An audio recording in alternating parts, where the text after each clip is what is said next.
Hello, everybody. Welcome back to NASL. And I know K-Bot's gone again, slacker, right? But I'm here to fill in on this last, let's just say, important week, to say the least, of NASL. And I'm here with the usual guests, right? The usual cast, Mystic, Daft, and then our special guest for today, actually, Joker, with the improved camera angle. Yeah. Looking great today. So, Mystic, let's Hey, start. Let's thanks. just go left from right here. Mystic, how you feeling today? How you doing? You know, it's we're coming towards the end of NASL, moving into playoffs soon. It's a little bit bittersweet, but I'm excited to see how things wrap up and how everything's gonna look standing wise going into playoffs. What about you, Daft? How you feeling? I'm feeling good. The top of my head has been cut off a little bit, but even missing half my head, I'm doing pretty good. Excited to see how this last part plays out. And Joker, what about you? Pretty Answering my satisfied. need to come Hey, into this pre-show. Thank you for that. But also, how hey, you I doing? got you, bro. Hey, I was gonna say, pretty satisfied with how the season went. Obviously, it's still got to play today, and I mean, I don't think the result today matters for our placement in playoffs. So we're just here to like have fun for the last day right here. Yeah. And speaking of placement and everything in playoffs, so update for everybody on the stream. Little bit of an unlucky, to say the least, has happened. Orbits was now we're basically not able to field a complete roster, so they unfortunately had to DQ. So Oshino Coreflip basically gets the free win, which pushes them into that sixth spot for playoffs, as you can see now with the standings. So what that means is that yes, playoff spots are locked. So today, while it doesn't mean the most, right? Playoff standings are pretty much locked. So all the matches today are basically just prep for playoffs. You guys get to see a little bit of an insight of what playoffs might look like with, especially this first match of the day, Sad Boys versus Finesse versus Demons Raw, and then Sad Boys versus Sundubu Strikers. So we have a couple matches that are definitely going to be bangers. So I definitely recommend sticking around. And then for that fourth match of the day, by the way, Oshino Coreflip versus Orbits, that is going to be subbed out for another NASA match. So we're going to be doing, I believe that is, let me double check here. That is Platinum Exclusive versus Demons Academy. So you will be seeing another NASA match, which would be pretty good for them as well. So a little bit of a weird day today, but we're still going to, press on overall.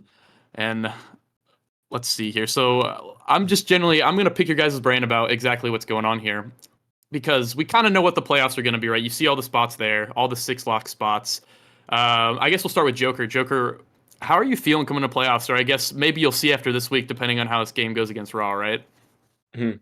So I told my team before like coming on here, I told them like, okay, so no matter what, like our first round is gonna be hard because we're locked in third seed pretty much, and that means we're either facing Demons or Sad Boys, which is I think likely gonna be Sad Boys. So first round is just gonna be tough for us, and I mean win or lose, we have a losers bracket even if we do lose, and then we can just make it out through there. So I just told them like, don't worry, we got this. And even if we do lose in the first round, because it's gonna be a tough game, then we can just come back to losers. So yeah, that's what I told my team about that. It's a good plan and definitely good prep for this week too. It's probably a good thing that you're actually facing Demons now, right? Just get a little piece of them, get kind of feel them out a little bit. This match doesn't really have the biggest stakes in the world, like you said. No matter what, there will be first seed and you will be second seed, correct? So doesn't really matter here too much. Daftgrass, what are you looking at? Like, what's coming to your mind first when you see this these 6 teams for playoffs? Yeah, look, all these teams are locked, so you could really do whatever in today's match. You're playing a team that you think you might play early in the playoffs. Maybe don't give them your strategies.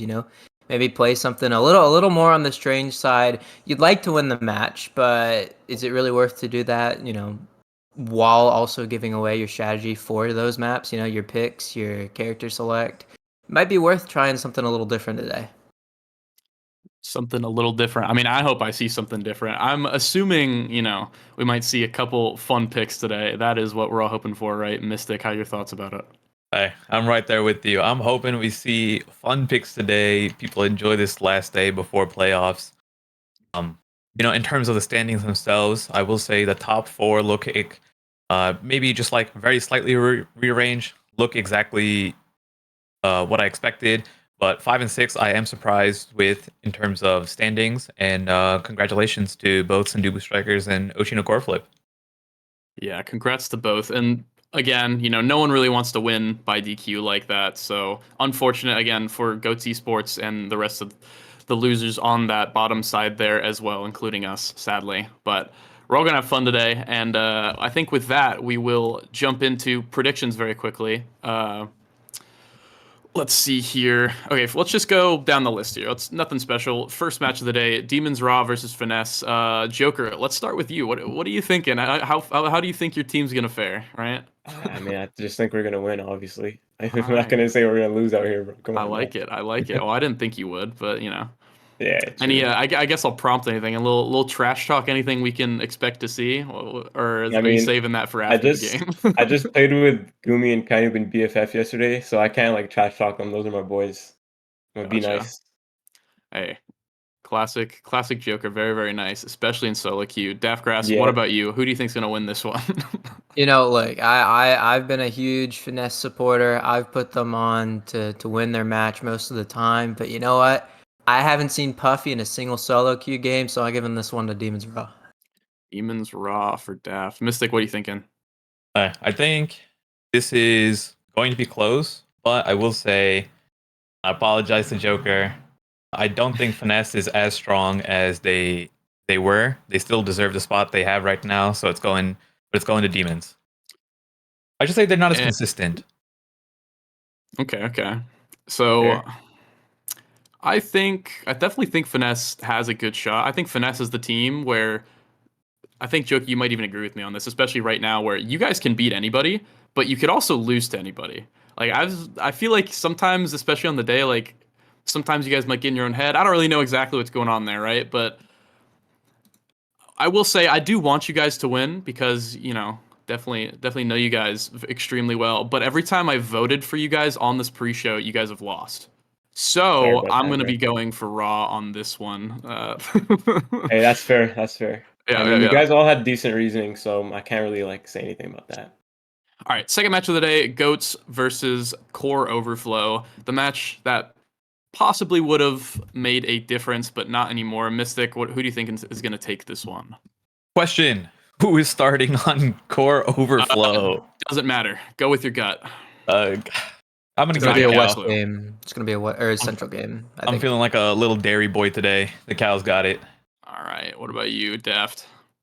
You know, I've rooted for both of these teams. I want to see even though Goats can't make playoffs, I want to see them win this match. So I'll put them up there. What about you, Joker? What are you thinking? I mean, I'm a Goats believer always, and I think my boy Zay Forever is playing. So Oh, it's hard. I don't know. This one's actually hard. I'm gonna go with Goats just because my Goat Zay is playing. gotcha. And it really, like I said, like Mystic said, right? It really just depends on who's playing in this game. I'm not really sure if they're all going to be playing starters. You know what? I think I'm gonna give it to Goats. I think the Goats have been getting so much better as the season got on. They just That's sadly were not able to scale on time. So hopefully next season we'll see them kind of come in for a resurgence. I think Fudgy's been completely on fire recently, and as long as he plays, I think that he can take the Core Overflow subs all day, baby. Let's see how Goats plays this one out. I'm excited for it. And then for the third game, out of the four that we'll be going over today. Boys versus Sundubu Strikers. Possibly a little bit of a playoff, pre-show here. We don't know. They might face off. They might not. We'll have to see. But Daftgrass, who do you think is going to take this one? Look, I as much as I want to be a Sunduba believer, I unfortunately think once again it is a coughing baby versus hydrogen bomb game, and boys is just going to win. Gotcha. Joker, what about you? I got Sad Boys, but I think it's gonna be a 2-1 series. I think Sunduba's gonna take game. Okay. Okay. Mystic, what are you thinking? Pretty much same reasoning as Joker. It's gonna be sad boys, but Sunduba's gonna something's gonna happen where they take a random game off of them. Yeah, I'm gonna have to agree here. The Sad Boys definitely not trying to lose after their one in this season. I think they're gonna try to go out strong. They might actually, try out a little something something. We might see a little titanium trouncing. Knowers know, possibly. We'll have to be excited for that one. And then the last match of the day, at least the last NASL match of the day, we'll not be predicting the NASA matches until the post show later on. But it'll be our match, Winterfall, our little send off, our little farewell match versus Chikara Chatting. Joker, since you're not on the roster, I'll have you start. What do you think? What do you think's gonna happen? Hey, you guys better win, bro. That's all I gotta say. I got Winterfall, baby, all day. All right. Are we gonna start the sweep, Daft Grass? Look, just to flame Puffy real quick. Your core strike's not helping you, little bro. But you know, I'll start the sweep. I'm putting us. We're gonna sweep today. Sweep the game. Mystic, what are you Winterfall thinking sweep, here? baby. Winterfall sweep. Get the broomsticks out, baby. Get the broomsticks out. Get It's the going to be a broomsticks out, Winterfall baby. sweep for this eighth match in a row. It's going to be a Winterfall sweep. We win every match, as you can see here. And 18 just take a look back at the standings, just so everyone who is just tuning in now can see. And I will remind you guys one last time for those just tuning in. Oshino Core Flip versus Orbits will not be happening today. Orbits did have to DQ. They could not make the match. So Oshino Core Flip will be coming in as our 6 locked in spot, just for those who are just coming in. And today is basically just testing the waters a little bit for playoffs, and then rounding it out with a little bit of a relegation match of Winterfall versus Chikara Chatting. Who's going to get the higher spot? Who it will be the king of the trash pile, to say the least. So yeah, not really too much else to say. I mean, I think we're going to be getting into our first match real soon as the players get ready here. And yeah, I mean, this has been the last desk of the regular season. We got some fun stuff coming in for playoffs. And then, guys, remember, next week will be a break week. So regardless of what happens today, next week will be a break week for NASL. So definitely, plan a little vacation, see some loved ones. I know you probably never really go outside very much, but definitely that would be a time to do so. As the week after, we'll be going right back in with the playoffs, that big super playoff week where everything will be taking place in that next week. So definitely make sure you are there for that. And without further ado, I guess we'll be sending off to our casters. Hey! Thank you I'm very back! much. And yeah, a little bit of a last second substitution coming in. We've got Borg joining me over on the caster desk. A quick transition from analyst desk to caster desk here, Borg. We're bringing back Borg Gordo for the final week of the regular season. So even if we don't have too much seating left to be determined, we got this if nothing else. Oh yeah, we're gonna enjoy this game. We're gonna have a banger, or excuse me, these next 2 games. I've been excited, Gordo. We have not casted together in too long. It's right? been a hot minute. It's been a little bit of a hot minute. I think hopefully everyone in chat is excited too. We're definitely getting ready to cast these games and kind of get back into it here. Prepare ourselves possibly for playoffs. We'll have to see. And then Gordo, I guess while we're waiting for the match, I see you got a little new headset there, a little new mic. I do. I've upgraded some casting stuff coming into the day. So really using some of that League of Legends money to prop up the NASL and get a little bit higher production value coming in here. So hopefully no more mic peaking, no more mic arm in the way. So I can move back, I can move forward. My audio shouldn't change. I can move my arms wherever I desire. So we'll see. Give me some good feedback here. Give me some ratings on this cast compared to prior weeks, and we'll iterate as we go.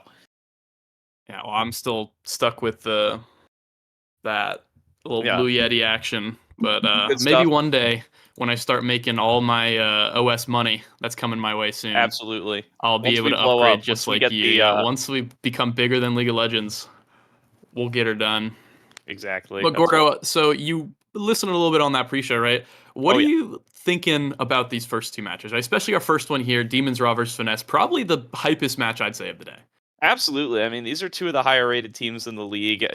Hard to not root for Demons Raw, given how their season has been going. They've dropped 2 games total, one over to Sad Boys, one over to the Sundubu Strikers, and gonna try to keep that streak alive and see if they can end things having only dropped 2 games total. I think Finesse, though, if anybody's gonna take an extra game in there, Finesse is definitely a team in contention. I mean, the only teams they've lost to are those same 2 teams. They've lost to Sundubu Strikers, they've lost to Sad Boys, they've been able to take down everybody else. So coming in as a real big heavy hitter, they're just up against the heaviest hitter of them all. Yeah, and like I kind of said in pre-show, it really just depends on what Finesse we're going to see today, right? Are we going to see the Finesse of more recent where I feel like they've slowed down a little, maybe they're trying a few things, or are we going to see Finesse where they're playing full comfort, they're playing fire, they're scoring every single chance they get the core, basically. That's just kind of how Puffy and Joker roll. And really, I think the little narrative I might spin on this one, at least for Finesse's side, right? We all know Joker plays solo queue. We all know he is the GOAT, rank 1 and 2 right now. Lily Bun's definitely been super active as well, but Puffy been pretty busy lately. He hasn't been putting as much time into the game. So I really think it's just going to depend on which Puffy we kind of see show up here. The Puffy of old where he just can destroy everybody in midfield, right?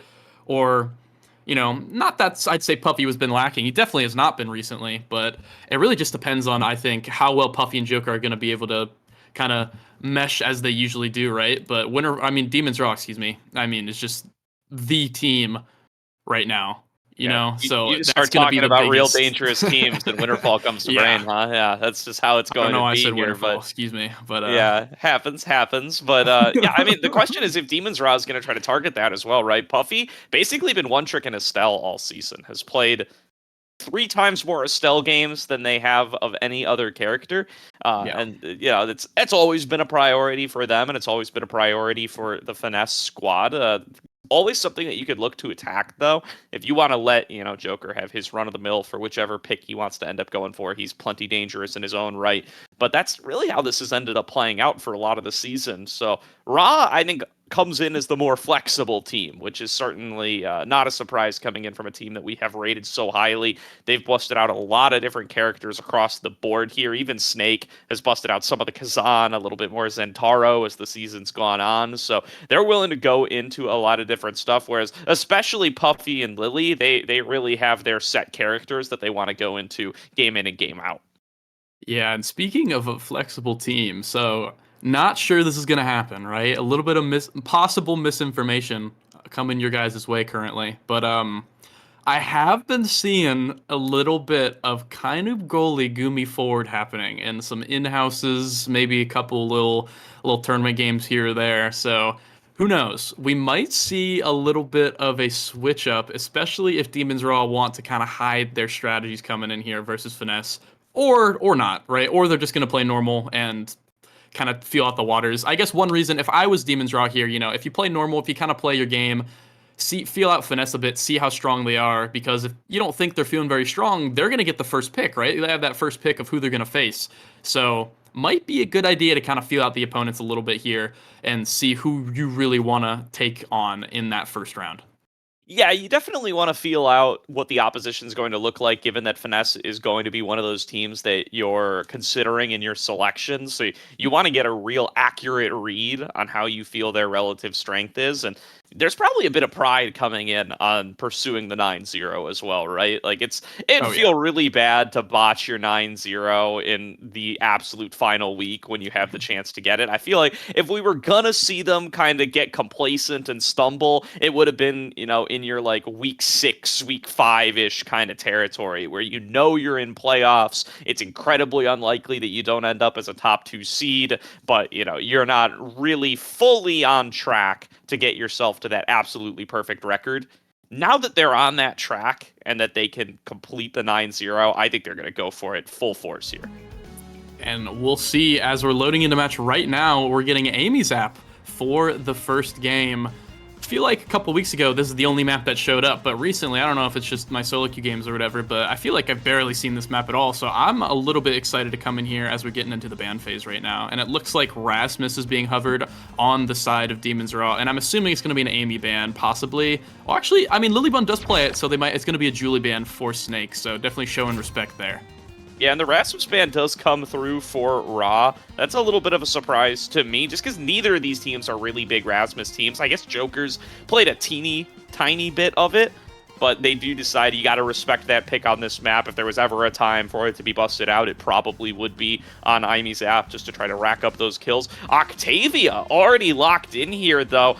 I assume that's Joker's Octavia. We've seen a little bit of Octavia goalie in and around the league, but doesn't strike me as a big Lilybun selection, and there's the Kai for Lily. Yeah, so one thing that you definitely didn't point out, Dubu forward.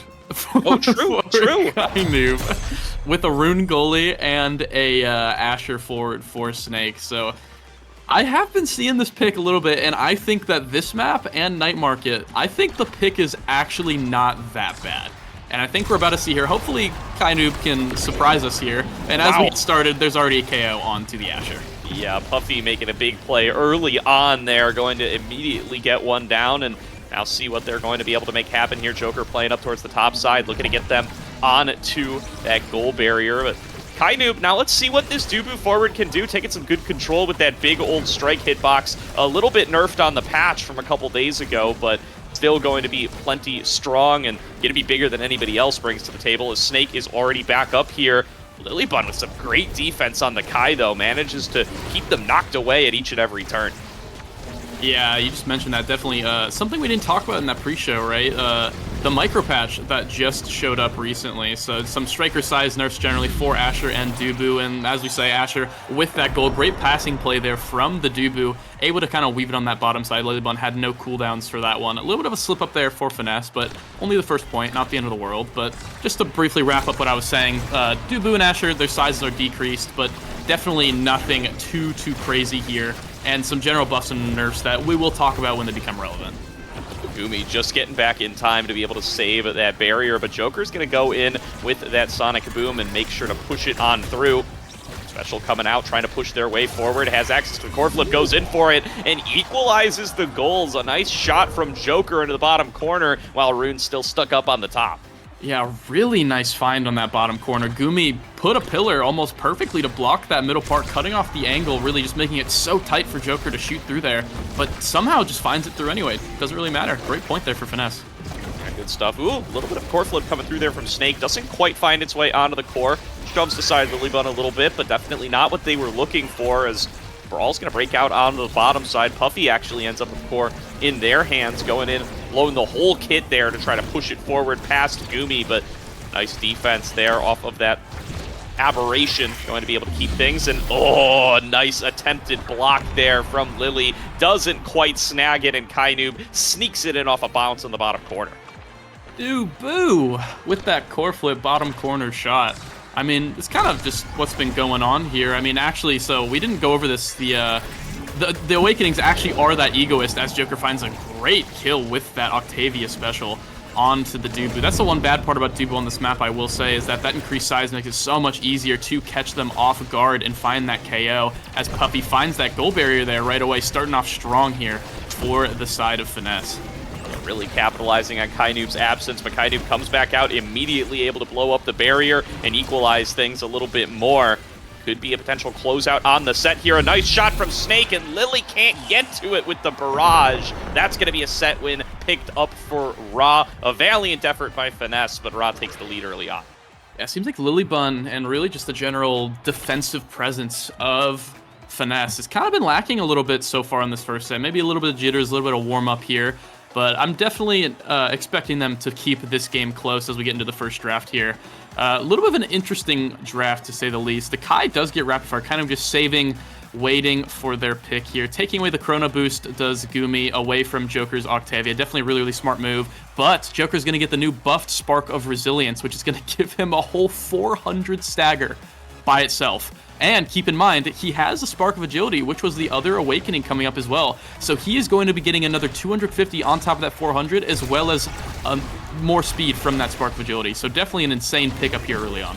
Yeah, and you're going to really want to be thankful that you can lead into that Mayor of Sparkington City setup here for Joker, because you just lost access to the Chrono Boost from Gumi, and that's definitely best in slot for Ul Octavia. So not being able to access that one, they're going to go for the next best thing. They're going to try to stack up those Sparks, see how much that extra base movement speed can make a difference. And the answer is quite a lot, as Joker just forces it through pretty much single-handedly versus Snake and Gumi down there in the bottom corner. Yeah, and if you saw his speed there, I don't know if you caught that, but with the slick kick stacking and that Spark of Agility, he had around 650 move speed at the end, so he could just keep up with every single clear that was coming his way. So definitely well played from Joker, and I'm expecting him to kind of be the make or break for this match. Absolutely agree there. The X factor that's going to change things up is, ooh, right as they throw down that base drop, they're going to get blocked, but it doesn't matter. They come out of the banish and they score immediately. They don't care that they lost their special. Yeah, Joker comes out of the banish, waits just a second after both Kainoob and Gumi strike that core, and just hits it up to the top corner. Very calm, very collective, and gets the barrier immediately. Joker's popping off right now. Absolutely. I mean, doing so much in this second set. All it took was the second spark, and Joker's looking to close this one out as a sweep. Has some control on the bottom. All three members grouped up around him, but has access to the core flip as necessary. Nice shot from Puffy. There's the flip. There's the goal. A 3-0 set to Finesse, and it's all on the back of Joker.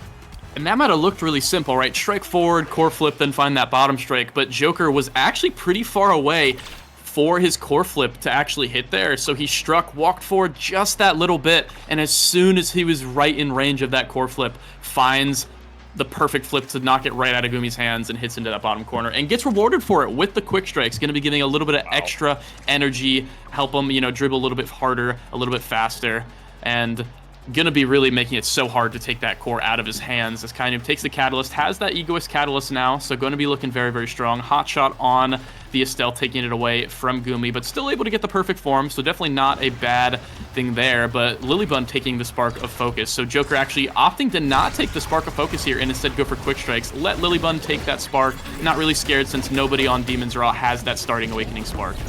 Yeah, they did both start on off there with the Spark of Agility, so both going to be reaping the benefits ever so slightly, but does mean that there's a little bit of a anti-synergy as they're both going to be competing for the same Sparks, but they're adults about this. They'll be able to negotiate who is going to be more valuable with what setups based on what appears in the upcoming drafts.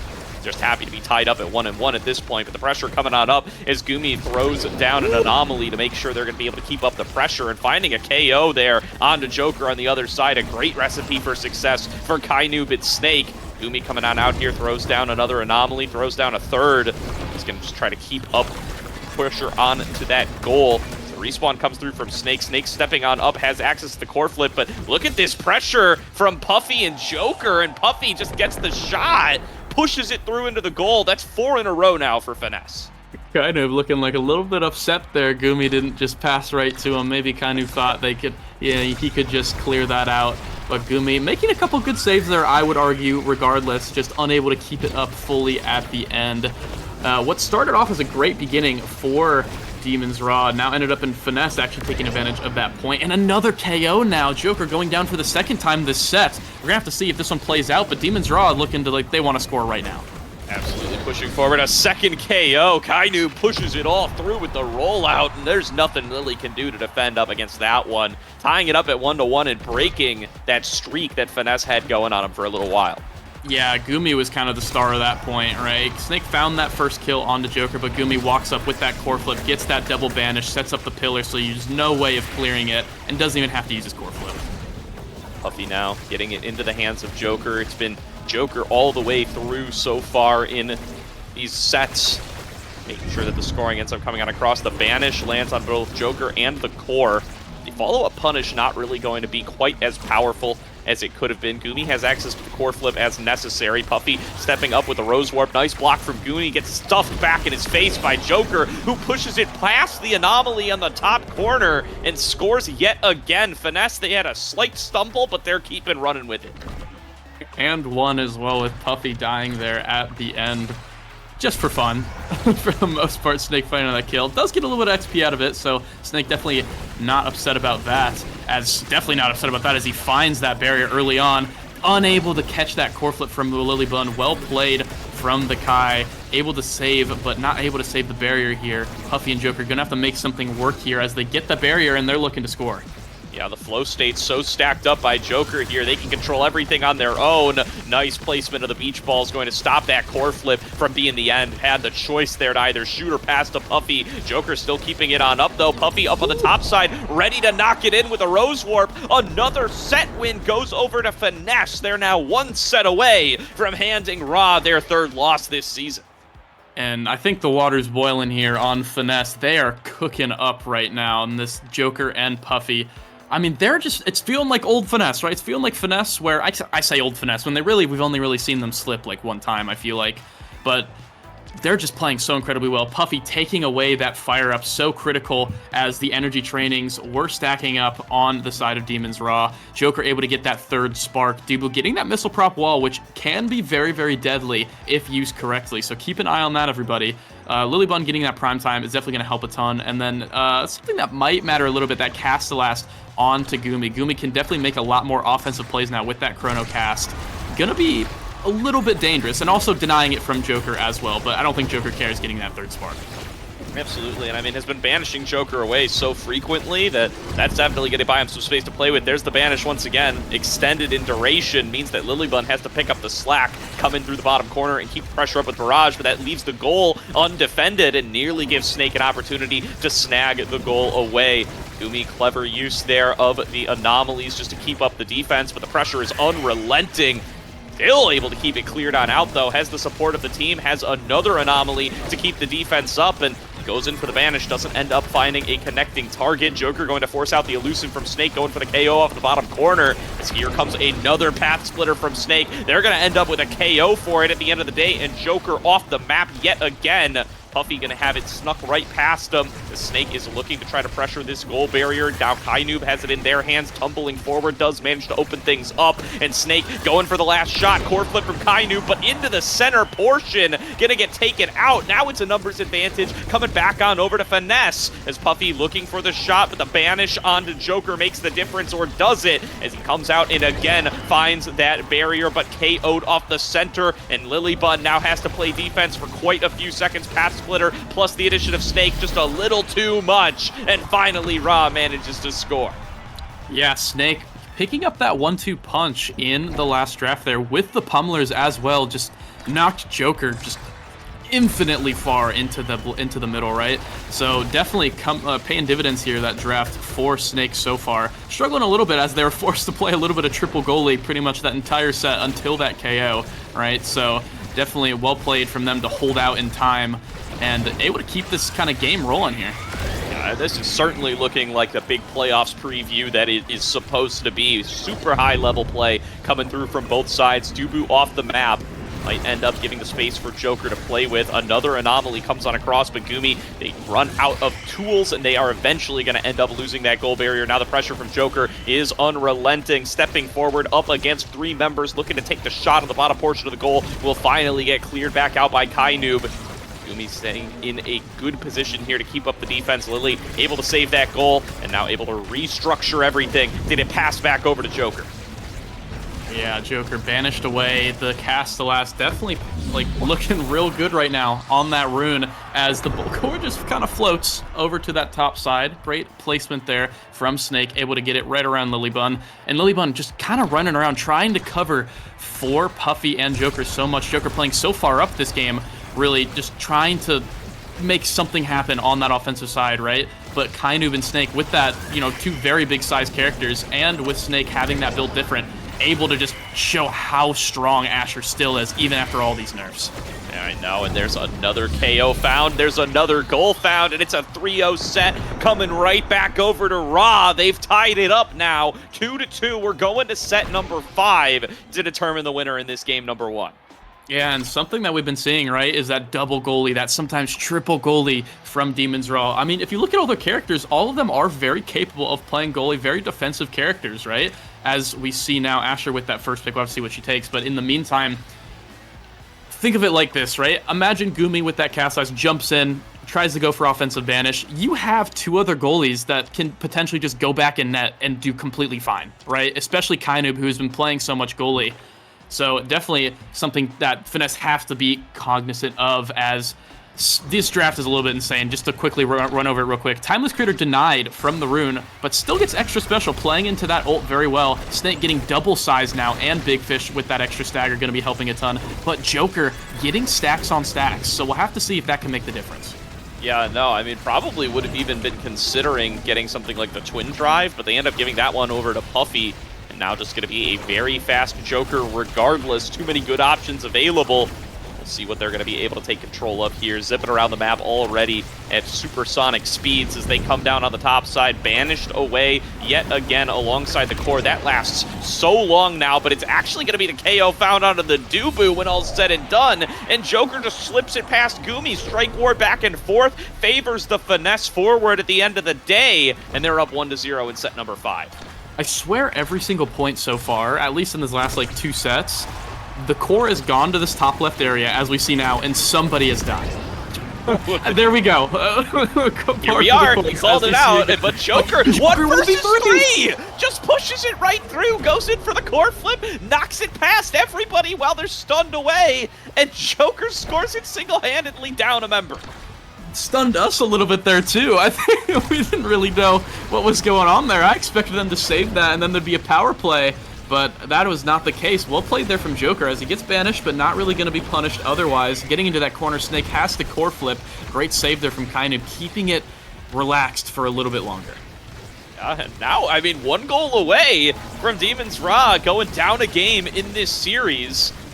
Dubu forward not working out the way that they had hoped, as pressure still coming through from Snake on the bottom side. They are not out of this one yet, as Gumi's coming up to play a little bit of midfield, goes in for the core flip, knocks it back on over. Lilybun going to be able to deflect back away thanks to that barrage. And Kainoob now taking over core duties, but it sneaks past him. Joker gets over onto the goal barrier, now with a chance to shoot in the near future. Snake going to stuff back away Lilybun's core flip, though, and keep the pressure going on towards the other side. Banish away, finds its way out of 2 targets. This anomaly going to try to push back away the core. Kainoob, now a KO found by Snake on the other side. A numbers advantage with the addition of that anomaly. Core flip comes through, doesn't get snagged by Snake, but the barrier beam will do the last bit of the work, and a score comes through for Ra. Yeah, that double size is just, and the 1-2 punch, just doing so much damage. Puffy got knocked back pretty much halfway across the map into his own goal for that KO from Snake. And Snake also finding that right click, or that primary, excuse me, able to secure that last goal. Lilybun unable to step around it as Joker dies right away. This is Demon's Raw. It's a chance to tie up this set. Really great work put up there as Puffy stepping forward. Lilybun trying to take control, but can't quite find anything as they're going to get knocked away. Still lots of pressure coming in from that top side. Puffy trying to take control back on over to throw out that Rose Warp. Now the Banish going to end up finding its way onto Joker. Running out of opportunities there. There's the core flip from Kainoob, nearly getting the score, but Puffy saves it at the very last moment, but not going to be out of the woods just yet. Gumi still there for the support coming in through with the Banish. Kainoob knocking things back on up towards the top side. And Snake going in for another shot. Doesn't end up going on through. Kainoob going to have it in their hands now, going to push forward with that rollout, and Snake sneaks it through. 2-2. We are going the max distance here, Borg. What a banger to start off the day, Gordo. I mean, even with this Dubu 4, I feel like the Dubu 4 has actually really been good this match, right? There's not too much kill threat on him, right? So not really too big of a deal to, you know, be wary of with that Dubu that you'd be afraid of, like that increased size, just basically a free punching bag. But in response, just these walls and just making it so much easier for the Rune to play against this Octavia and this Finesse duo. Kainoob finding the goal barrier here in this last round, but it's going to get found on the other side. The anomaly not quite going to do the work you were hoping for if you're Gumi, but Snake with the path splitter finding the KO. This numbers advantage could make all the difference. Snake stepping forward for the shot, goes in with the barrier beam, has an opportunity 1v1 up against Lilybun. Lilybun going to be able to clear it back away, but Kainoob needs to take control of the bottom part now. Here's Joker stepping up, has the flow state popped, but it's going to get KO'd again.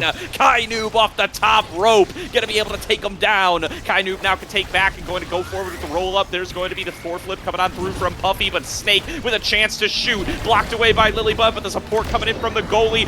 Another KO found by Kai Noob. This Dubu taking on all comers, looking for another shot on the goal. Can't find his way onto it. Rollout going to block it and pushes forward for one more. Ra will not drop a game here and now. They win it at the very last moment.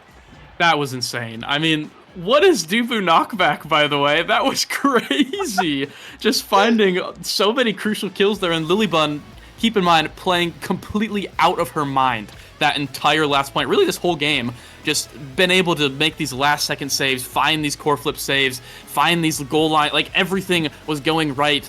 But it felt like Finesse, the forwards, just they could not stabilize. The Dubu was too much as they lose that first game on Amy's app.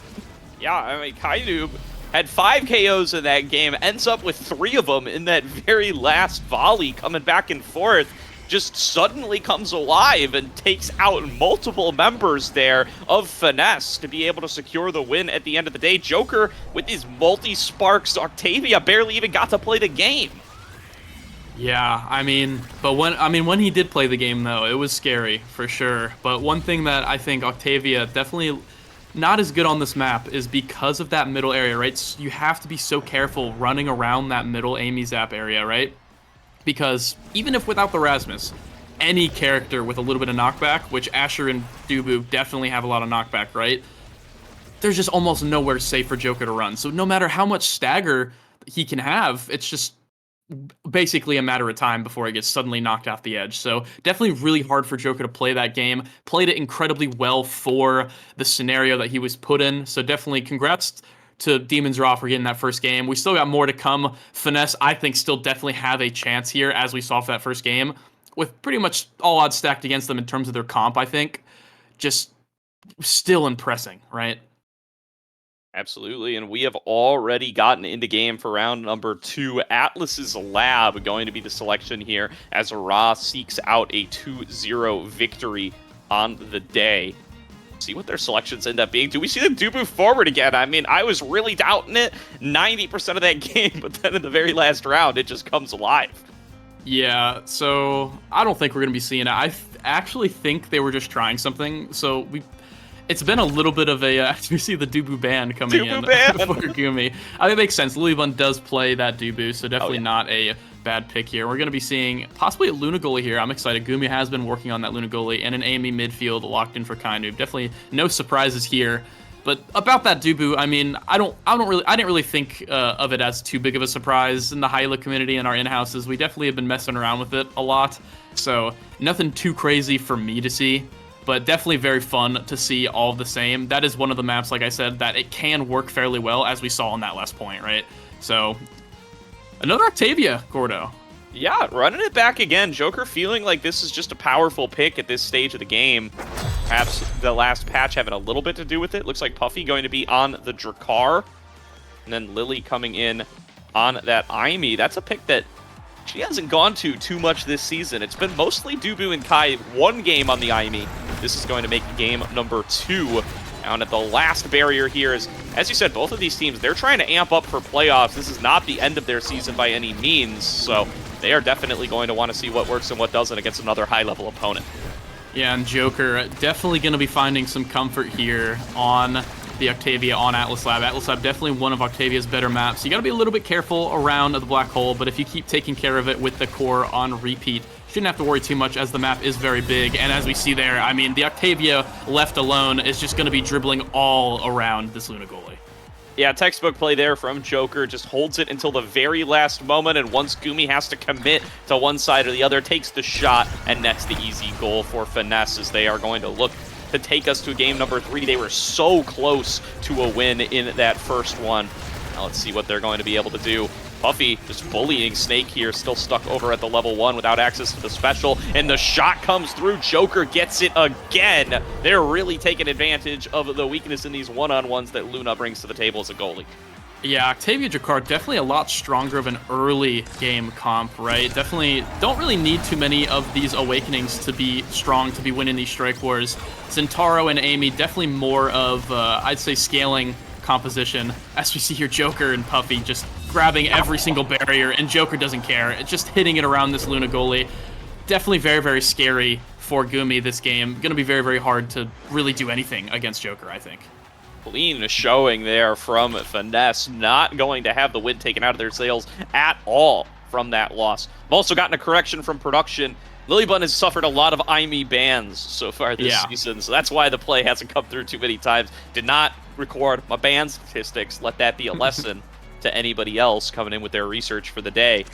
The selection's ending up coming on through. There's going to be Timeless Creator for Lily. She's going to appreciate that. For Kainoob, actually. Oh, that's Kainoob. So yeah, you're right. So the Amy forward Timeless actually way scarier than the Amy goalie with Timeless, in my opinion. Another thing to note, Joker with Reverberation. Reverberation did get nerfed, get tuned down a little bit from 1.5 cooldown rate to 1.15 per 100 max stagger. So not as much cooldown, but still very strong overall, in my opinion. And then Puffy with that hot shot going to be incredibly strong as well. But Kainoob, we'll have to see what the Timeless can do. And as we see there, saves the core basically single-handedly. Yeah, we're really communicating via these emotes at this point in the game here. Spammed back and forth, and you know what? No matter how many times we spam KO them, it doesn't seem like that's really coming on through for Ra in this second game. There's a KO found for Finesse. Now, what are they going to be able to do with the numbers advantage? Defense's beings coming on through, and they're going to finally be able to move it forward and get that last barrier opened on up. Lilybun now pushes it forward. One more shot alongside Joker. That's 4 in a row for Finesse. Joker's just running an absolute clinic right now, Gordo. I mean, I think it's Luna's definitely hardest matchups is the Octavia, right? Especially if you don't have too much KO pressure on him. And with that, a Reverberation start immediately is going to be very, very hard to be killing Joker right now. And as long as he's, cognizant and be taking orbs the whole time, Lilybun comes forward, grabs one of these barriers. So definitely 1-1 right now. And it just feels like Demon's Raw is like on the back foot this whole set. Yeah, I mean, the KOs matter so much because of the prize fighter start. All 6 fighters have taken it, and it's really paying off much more for Finesse than it is for Ra at this time. Getting pushed off the map, Snake finally finds themselves a KO to turn the snowballing back in the other direction, but what are they really going to be able to do with that opportunity as Kainoob is keeping on up the pressure? They're pushing it forward onto that goal barrier. They will be able to find it. Double KO for Snake. Starting to come alive here in round number 2, but Joker going to return the favor easily. Puffy now on the defense. Can't get up to that one in time. Will be 1-1 as Ra. They refuse to lose 5 in a row. I'll say that, if nothing else. Yeah, I think the comp is slowly coming online. Really, Demon's Raw, all they're really trying to find is just that one kill, right? Just one burst, find someone on the side of Finesse to take them off, and then they get so much leeway and so much tempo, right, on the side, especially with that Zentaro, definitely more of a tempo and KO-focused character. So that's going to be their game plan coming into this. Finesse, obviously, the opposite. Try not to get killed, keep their superior core pressure and core control, and try to find these barriers quicker, right? So they don't die as they find the first one right now. And can Joker find the second? Not quite. Very close there, but off the top, that's going to be a KO actually found onto that Drakkar, and that's going to give some openings now for Ra to play with. Pushing back onto Lilybun. Lily pretty low on HP now, at the risk of getting staggered, if not KO'd outright. Gumi back onto the map now, stepping on forward, going to be able to save at least that one shot. And Snake for a KO on the bottom, going to take another member off the map. Now Lily not going to be available for this follow-up defense. Not having a goalie in this spot, very, very dangerous, Borg, but not quite able to push it through quite yet. Snake just continuing to bully Puffy, though. Wants to be able to take another one off the map as soon as the opportunity presents itself, but Gumi gonna have to give up a barrier. Here's the pressure on the bottom side. Kainoob and Snake looking for the shot. Dash forward, one more, and the shot from Kainoob on the other side from midfield gonna end up sneaking on through. Yeah, Demons is definitely just denying all tempo from the side of Finesse here, just keeping them low on stagger pretty much the entire time. Finesse really are going to have to find some plays and find them fast, right? Because if they don't, like I said earlier, they're just going to be slowly just bleeding out over the course of time. As we see now, 2 core flips and an Amy ult. This is unsavable as Snake puts it in. Yep, very nice stuff from Snake there. Going to be able to secure round number 2. And after losing 4 in a row, Ra take 3 in a row now to send us into set number 3 and tie things up at 1-1. Dead even in this game. Now, what's the selection going to be coming through for these teams?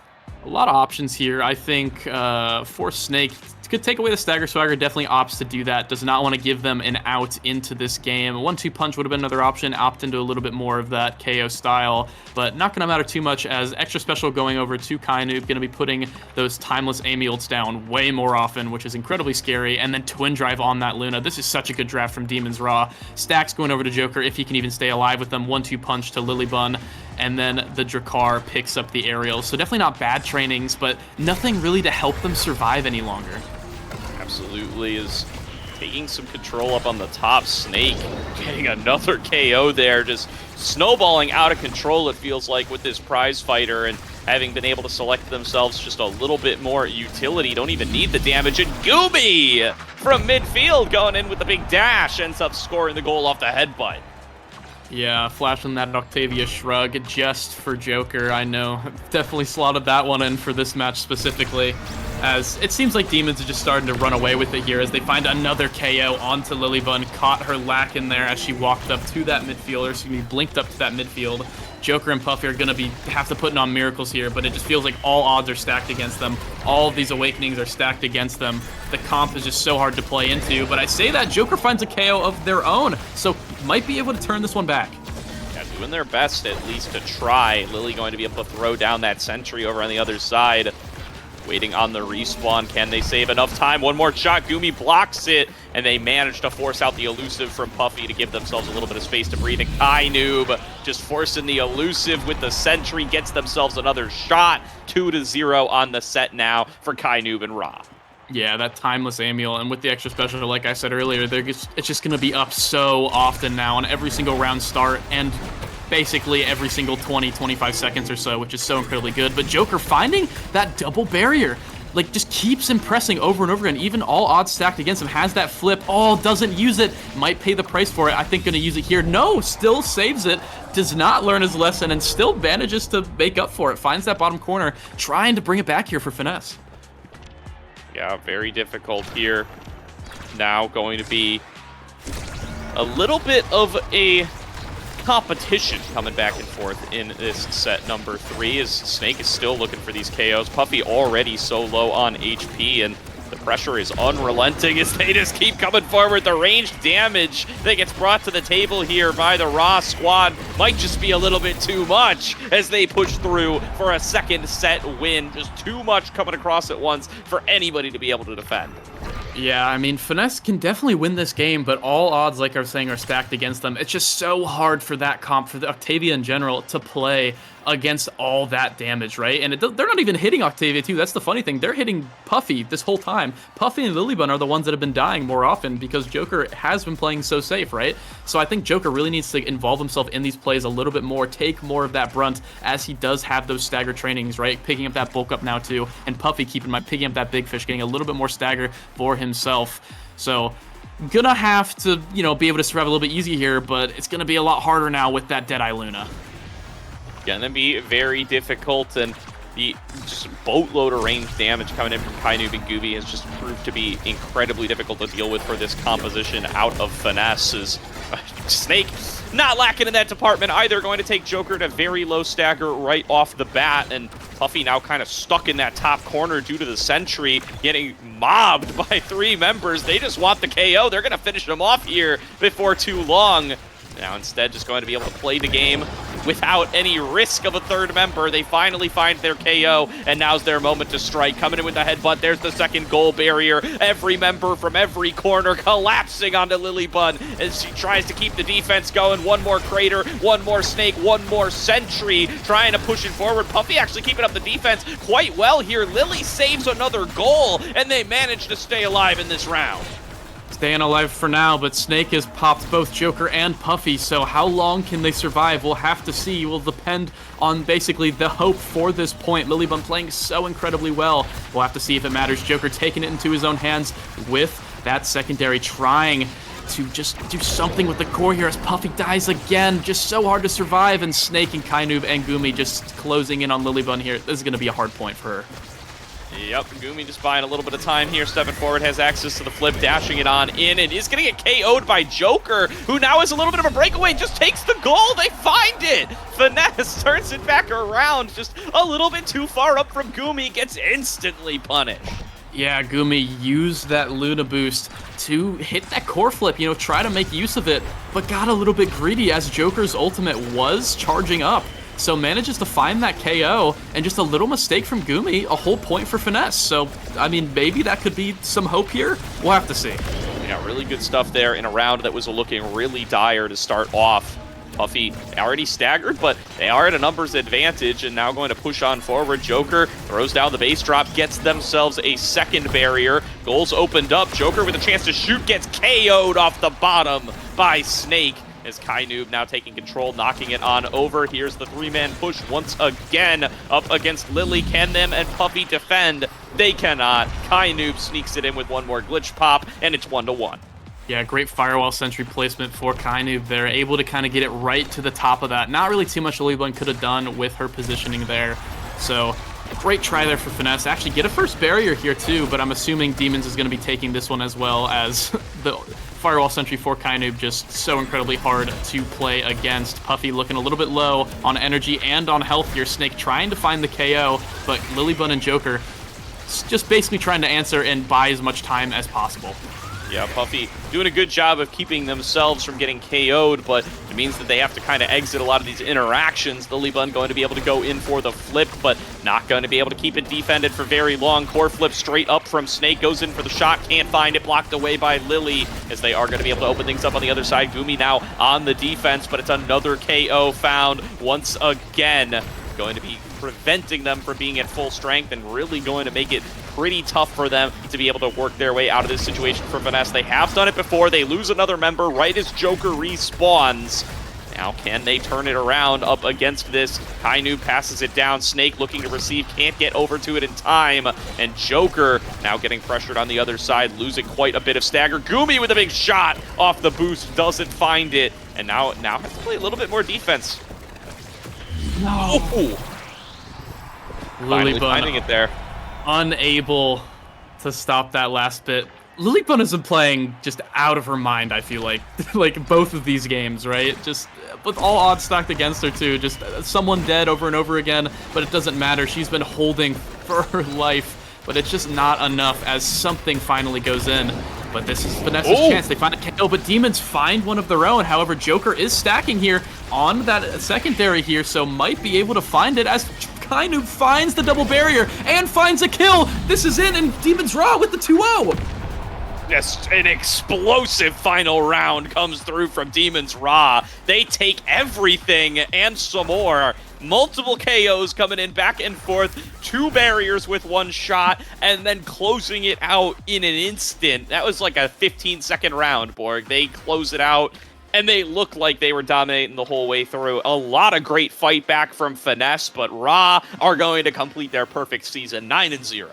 Yeah, 9-0 for Demons Raw, looking so incredibly strong here, Gordo, as they take down Finesse 2-0. Like you said, Finesse showing so much strength, showing so much, I guess, fight in these games, keeping in it all the way for the most part, but just the second game, I feel like too hard of a comp difference to really make up for it. They were kind of unable to get their bis. Octavia wasn't able to get a hold of everything she really wanted, and having to take those stagger trainings, and in doing so, Demons Raw were just slaughtering everybody else but Joker, it felt like, for the majority of that match.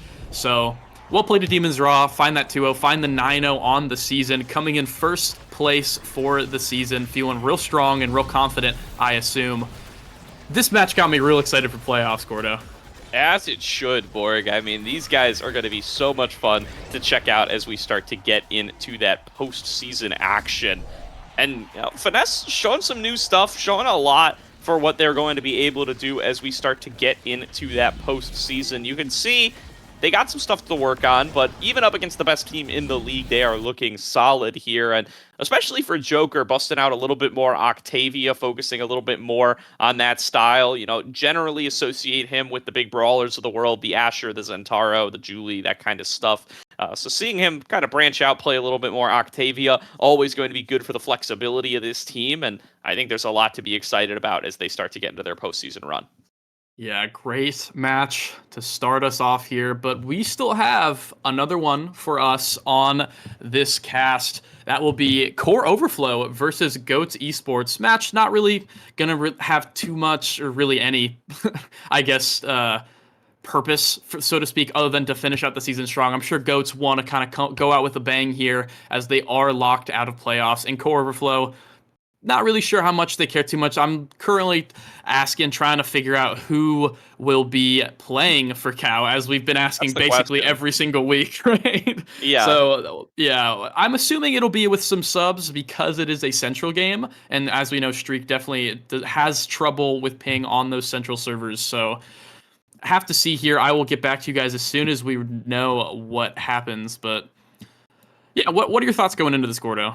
Yeah, we'll have to stay tuned. I think we can be confident that Goats is going to be Fudgy Waffles, Kilius, and I Love Albion, a.k.a. Apalmi. Those are usually who they're running. They've run them every match so far this season. And yeah, as you said, kind of locked into bottom four now, so they are training for relegation.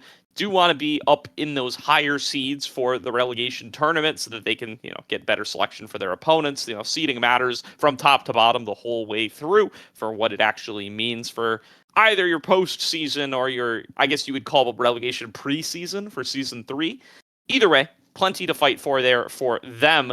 And looking over to Core Overflow, of course, there's always the question of what roster they're going to be running, but also currently 5-3, moving up to 6-3, I think does matter a little bit. They can secure top 4. I don't know if Sundubu Strikers can actually contest them for top 4 if they lose this match, but maybe a little bit of something to stay tuned for. Yeah, definitely something I think still a good match to stay tuned for. Still definitely good to watch, as I feel like I said on the desk, Goats has been getting way, way better as the season has been going on. Kilius been putting up insane performances, I think, in these games. And don't even get me started on Fudgy. I mean, Fudgy's been looking like top 5, if not top 3 midfielders sometimes in some of these games, just putting on almost solo carry performances, and Apalmi too, doing their job right there as that brawler player, getting those goals, finding really chances for this team. So unfortunate that they will not be able to play and participate in playoffs, but like you said, relegation, as long as they're looking still pretty good here, I don't expect them to be losing out in relegation, at least anytime soon, depending on what happens, right? So gonna hopefully try to end strong, I'd assume, as they want to go out with a bang and find, maybe if they beat Cow today, they'll have a little bit of a hoorah rally moment, right? Going into relegation, coming back for season 3, taking the whole thing. I don't know. You make your own storyline there. But for Cow, I think it's more of just another match. Try to find out what they want to do, find out what they want to play for playoffs. Not really sure what's going through Streak, Elo, or really anyone on Core Overflow's head this entire season for the most part. So I think they're just going to try to show up and have a good time. Yeah, Leo's probably just wondering who his teammates are going to be. Yeah, I think so. Start to get into the postseason. Yeah, so I mean, Elo, Heaven, Treddy, Hungry Boy have all been running over in their kind of midfielder position, and then they've had Streak and Slop both come through at goalie at different points throughout the season. I think Slop's played more games at the end of the day. Yeah, so, Yes.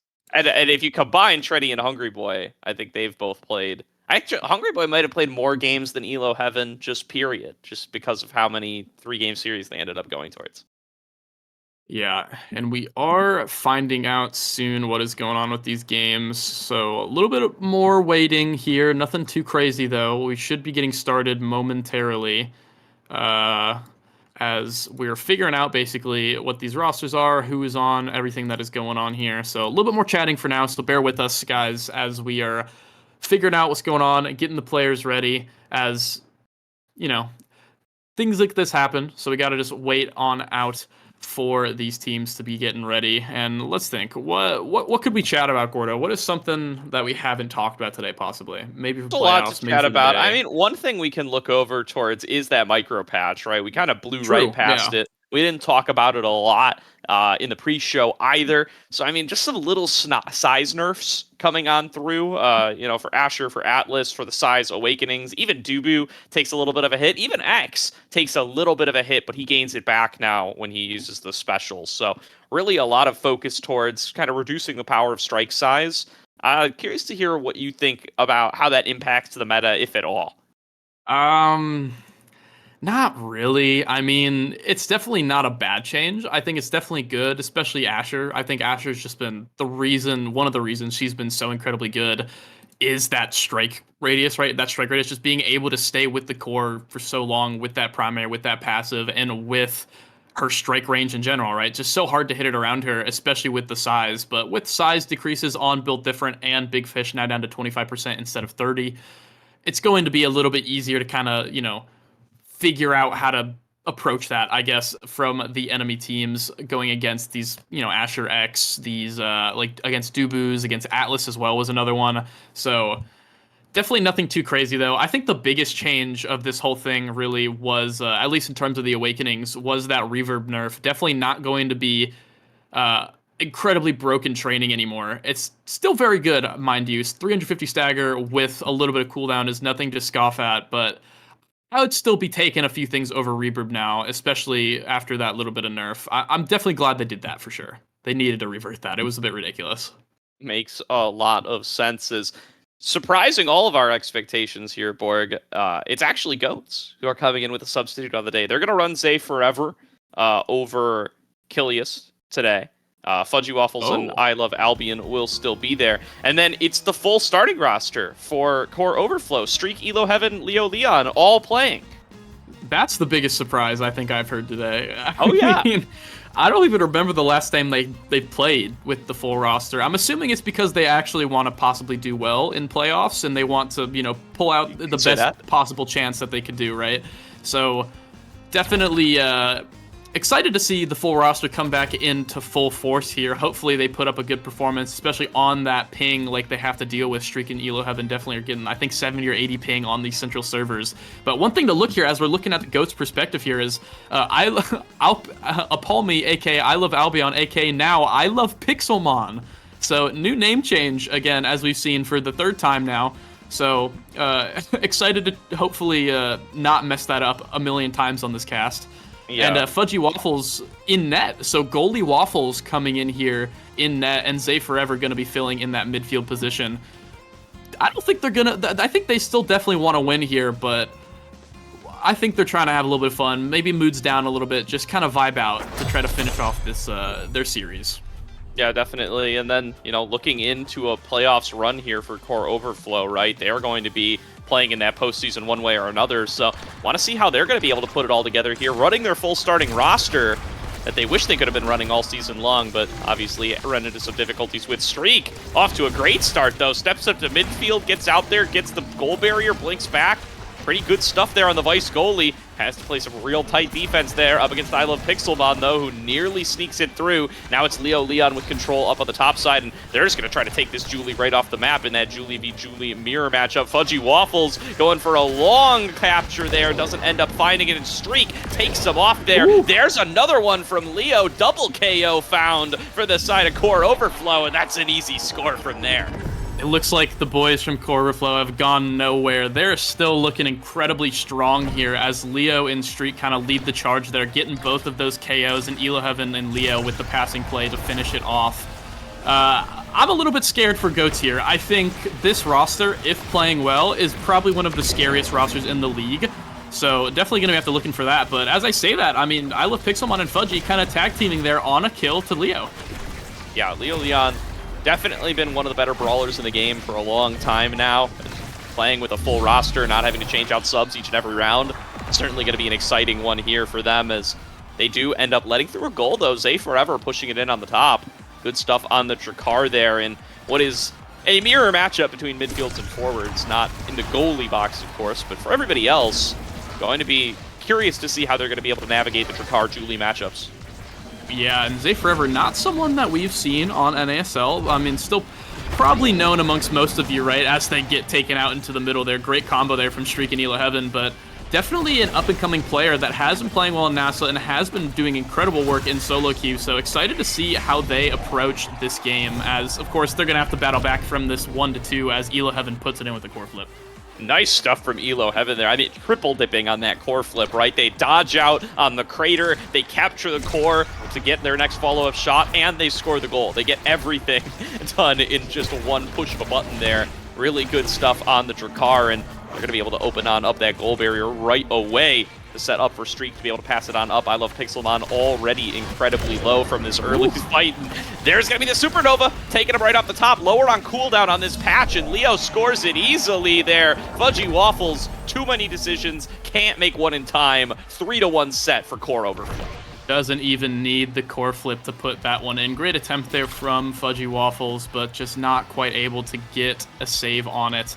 As we get into draft here, one thing to talk about with the starting awakenings, it was Spark of Strength. Everybody except for Zay Forever, who took peak performance, has that Spark of Strength here. So everyone going to be looking to contest here, as there are 0 sparks. So definitely nothing too crazy here. Zay actually going to be get a hold of that bulk up. So double stagger trainings onto Zay Forever going to be a lot harder to kill this Drakkar now. As we take a look here, tempo swing newly buffed, so definitely very, very strong there. Going onto the Luna, begin doing a little bit more damage. Leo getting that catalyst, going to be so strong on the Juliet, especially if they can get Egoist as well.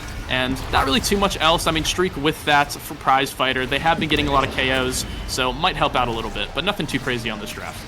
Absolutely. Here is Streak knocking it on down towards Elo Heaven. Leo nearly getting KO'd off a nice lock and load shot in towards the center, and Streak just channels the full Supernova, ends up own barriering themselves there, and not really accomplishing too much otherwise as the push is coming in on towards the side of Leo. He's off the map as Zay has a little bit of an angle here for a shot and is gonna take it. Successful goal comes through for Goats.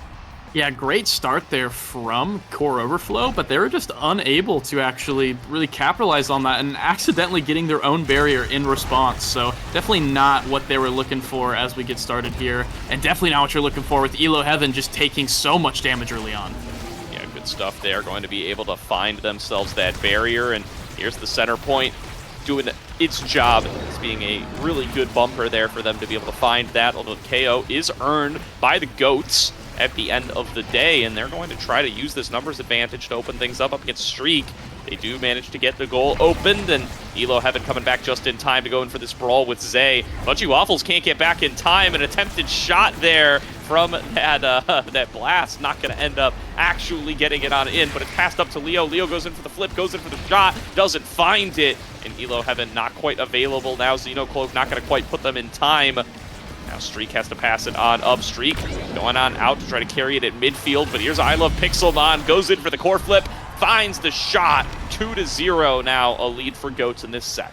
Yeah, a little bit of a mistake there from Streak, actually. I think he meant to find that middle bumper and hit it kind of towards the goalie there, kind of a little self-pass, but misses it just barely, passes it straight down to Zay Forever, who finds I Love Pixelmon with the core flip on the goal line. Not really much Streak can do at that point.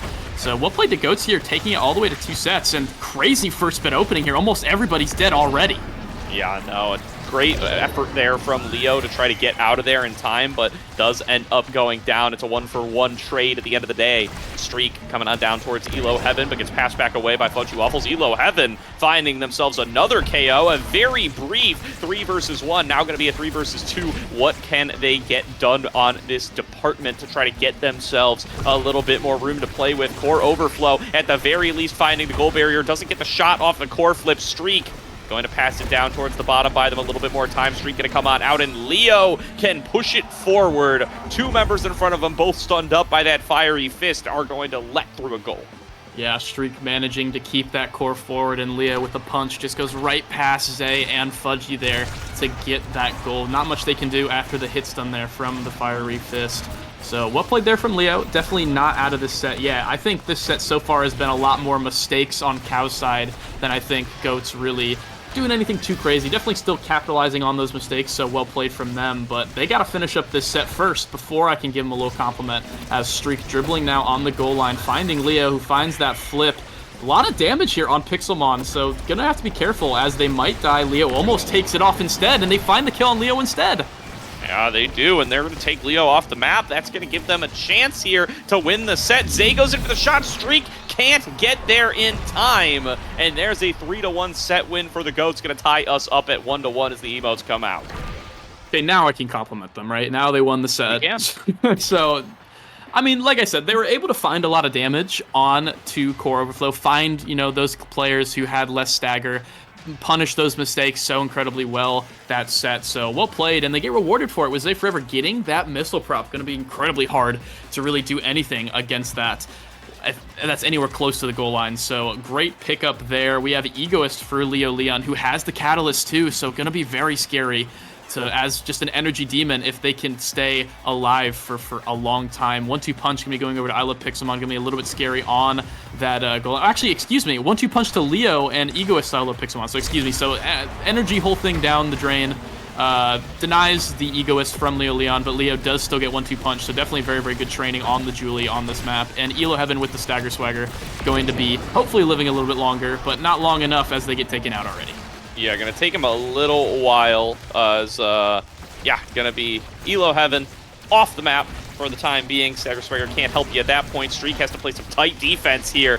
Will be able to get it through as the Julies are brawling up at the top corner. I Love Pixelmon coming out ahead in that stagger trade, and Zay Forever going to fire off some shots to return the favor. KO off the goal. Great stuff there from the side of the Goats. They're fighting their way back in here, and Streak can't save it with the Supernova. I Love Pixelmon finds themselves another goal.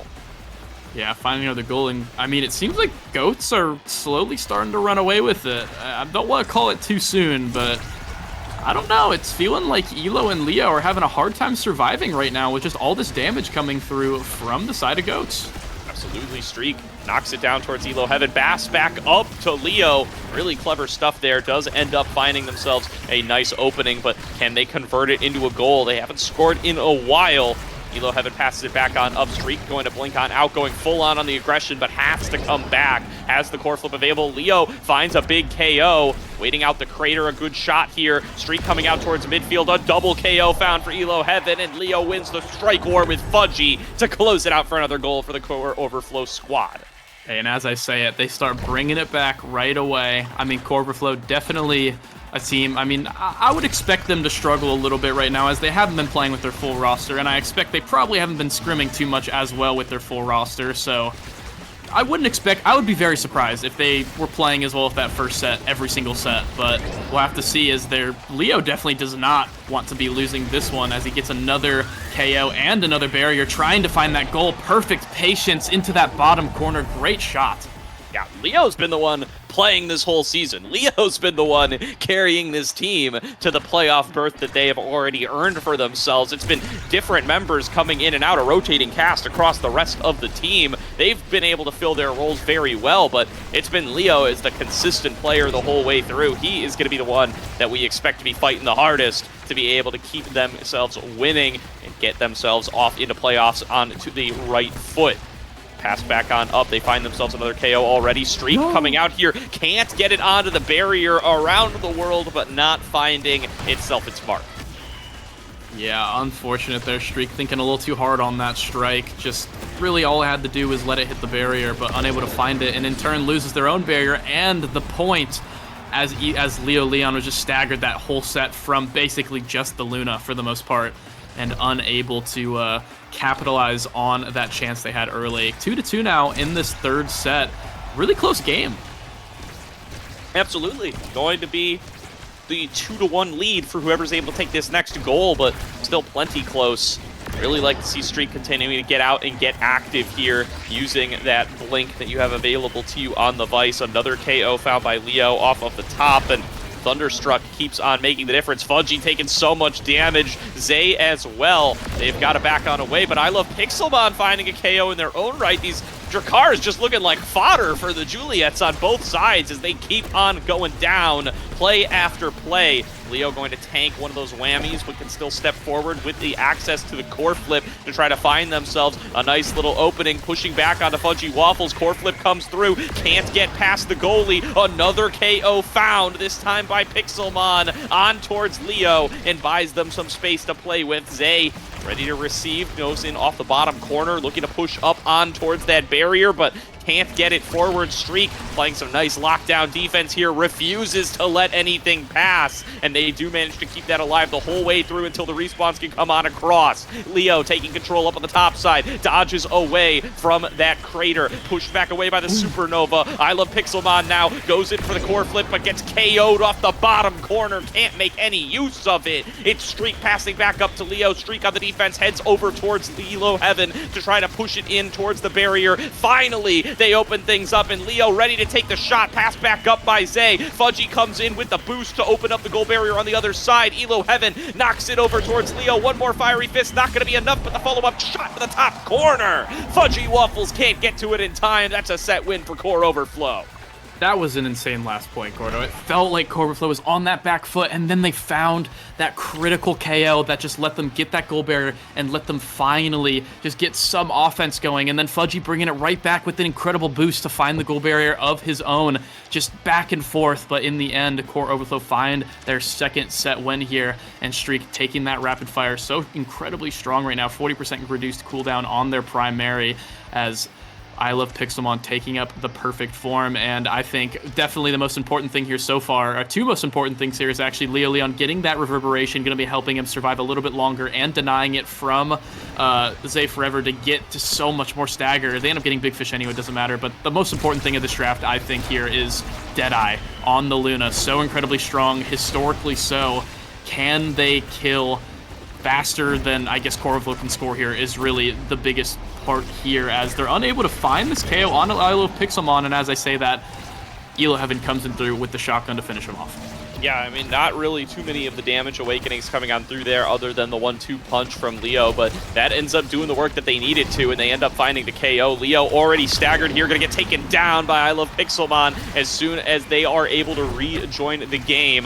Now slowed down by the Molten Bolt, very difficult to play with here. Core Flow comes on through from Streak to be able to clear things back on out. There's going to be the Supernova doing the same job, but I Love Pixelmon actually able to deflect it back away. KO found now as Leo is back out of the map, and Leo now with a little bit of a breakaway up on the top side goes in for the Flame Flurry, passing it down towards the Xeno-cloaked Elo Heaven, but they can't get towards it in time.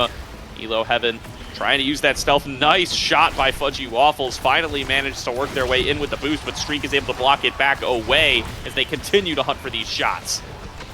Yeah, hunting for these shots, both squads right now, as finally Zay Forever finds that random stray. Great pass there from Pixelmon, able to strike or win that. I believe that was just the stun from Streak.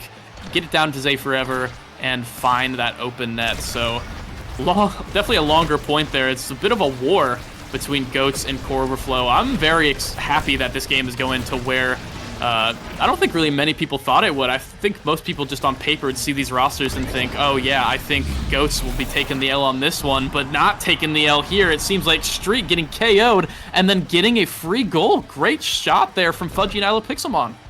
Great stuff there. Goats now up 2-0 in this set. They want to go to set number 5, and they're well on track to be able to make it there. Going to have to be some big fight back in this set from Core Overflow to be able to avoid going over to another draft. Leo finding the KO. It's matched on the other side by Zay. Can they make happen off of this here? It's going to be one Drakkar down, one Juliet down. There's the crater, knocks it in the wrong direction. Fudgy's still able to keep up the defense, but here's Streak for the backup, trying to pass it up to Leo, but gets knocked away by Fudgy Waffles. Nice stuff there.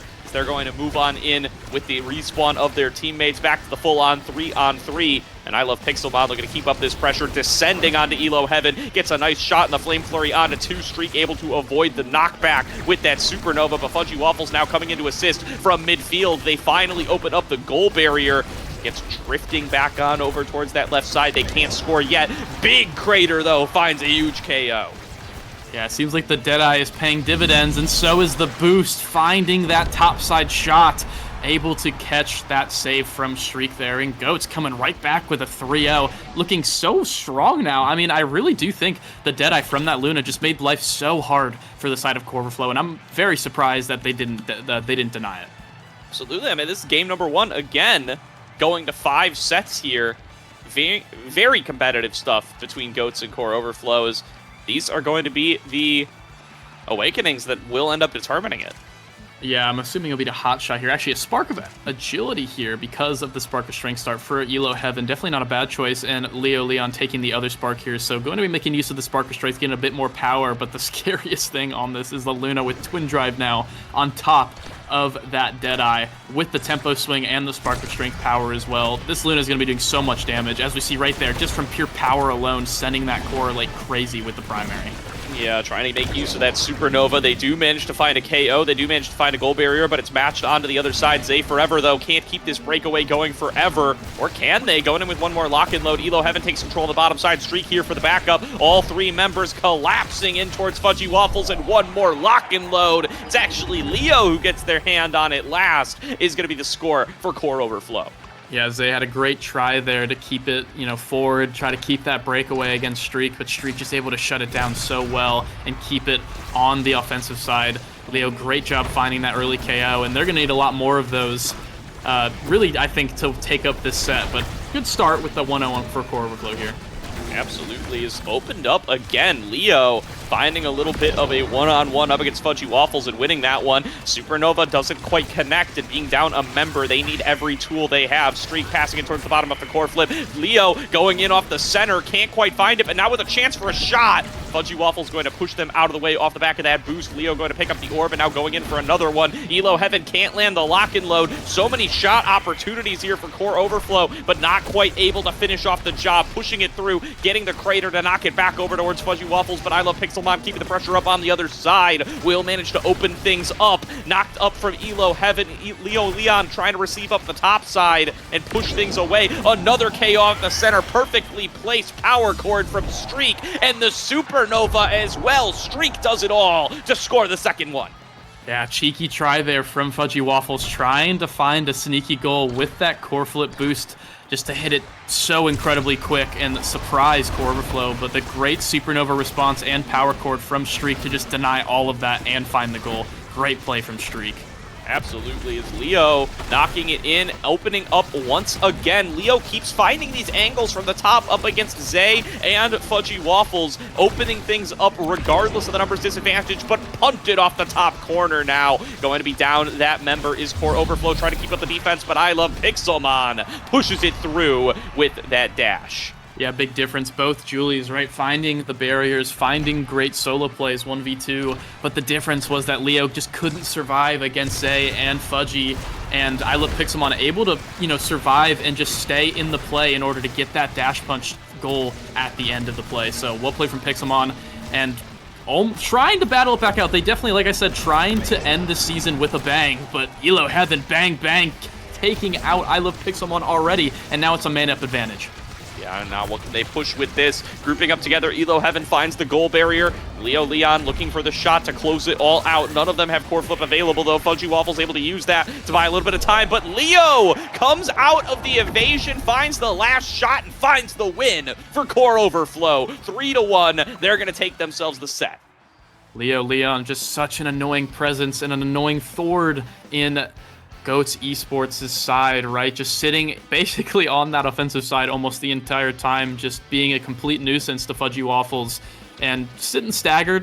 Feels like he's about to die, but just keeping calm and just keeping enough composure to strike it in that bottom corner right at the end. Great job from Core Overflow, and wow, look at the damage onto Streak. 37, almost 38k damage with 197 redirects, 83 saves. Great performance there from Streak. To just feels like almost it doesn't feel like a carry just because I feel like everyone on the side, Elo Heaven and Leo Leon had their moments that whole game. 8 KOs on the side of Leo and 6 on the side of Elo Heaven, but a lot of that core control was pretty much just single-handedly being done by Streak. That's definitely the case here, and doing a lot of work here on that Vice goalie. You gotta wonder how that affects draft coming into game number 2, as the full roster of Core Overflow seems to have what it takes to at least be able to take that game number 1. Now going to be looking to move up, finish off with a 6-3 record, which for a team that's been rotating through goalies and forwards the whole way through, you gotta be pretty happy with that. Yeah, I mean, definitely pretty happy with that, but I have a feeling that they're not happy with that whatsoever. I know Streak, I know Leo, I know Elo. They're very, very competitive people, especially Leo, Leon, and Streak. Very competitive. They're trying to set a good tone for playoffs. Just really try and, I mean, I'm kind of shooting the dark here a little bit, but I just from how they usually act and from how they normally are, I think they want to destroy this GOATS esports teams and set the tone for playoffs. Know that they are not an easy team to, coming into this playoffs. They can beat anyone.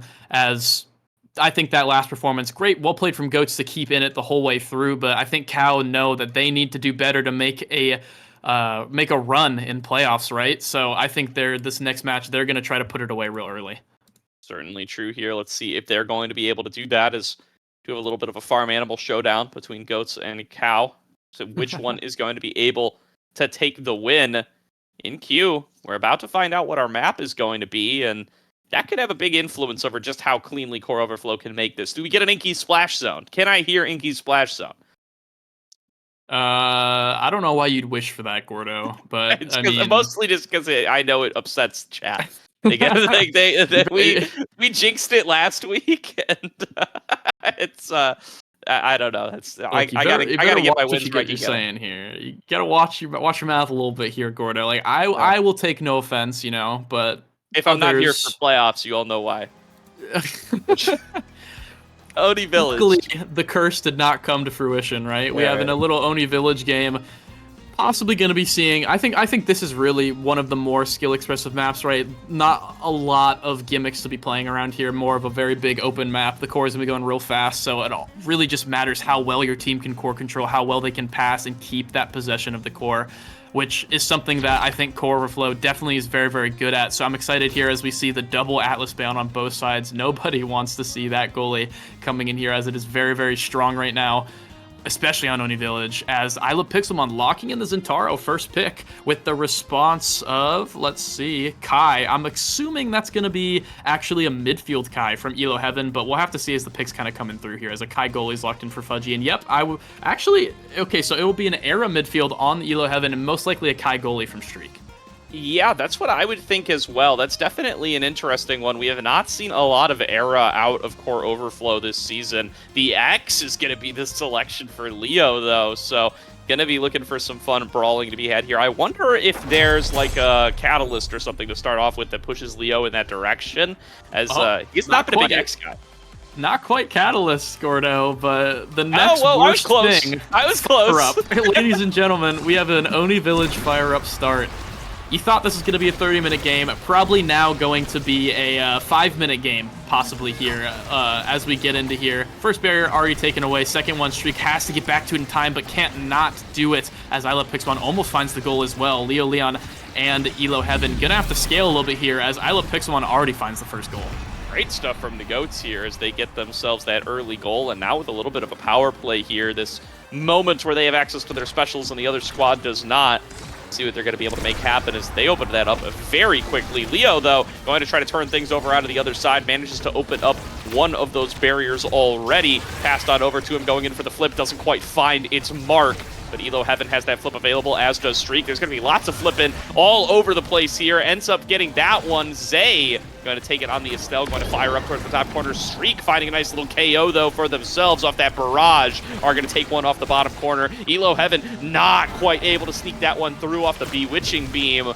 Leo, though, just brawling on this other side now, wants to regen whatever he can find for himself. He's got that vicious Van Brace to keep his health topped off. Is doing the best that he can to be able to accomplish that. Streak has to core flip to get back over to the other side, but it's going to have to play some defense one way or the other. A nice barrage saves what would have been a goal, and Leo now in that X Maximus looking to open things up. Fudgy Waffles struggling, but does manage to keep the defense up. Yeah, keep the defense up, but not for long as they blink back to that eject, but Leo just in the perfect spot to receive that core, putting it in that top corner. Not really sure if Fudgy was there in time for the core flip, but opted to keep it regardless. I think a good decision just in case. So 1-1 here on the first set, and honestly, I think Goats are a little bit in trouble here, and as I say that, they get the double barrier, but what I was going to say is Leo and Elo Heaven, definitely notoriously very, very good at this comp, right? Both have played, but both have so much work on this X era comp. And the longer I should say, this game goes on, the scarier the X era becomes. So they're gonna have to end this a little bit early if Goats want a chance at this game, I think. Yeah, definitely agree with you there. And they're going to be able to push that one through with the Bull Rush. Great stuff from Leo, but the shot on the bottom corner. Streak going to be able to save it. Goes in for the core flip.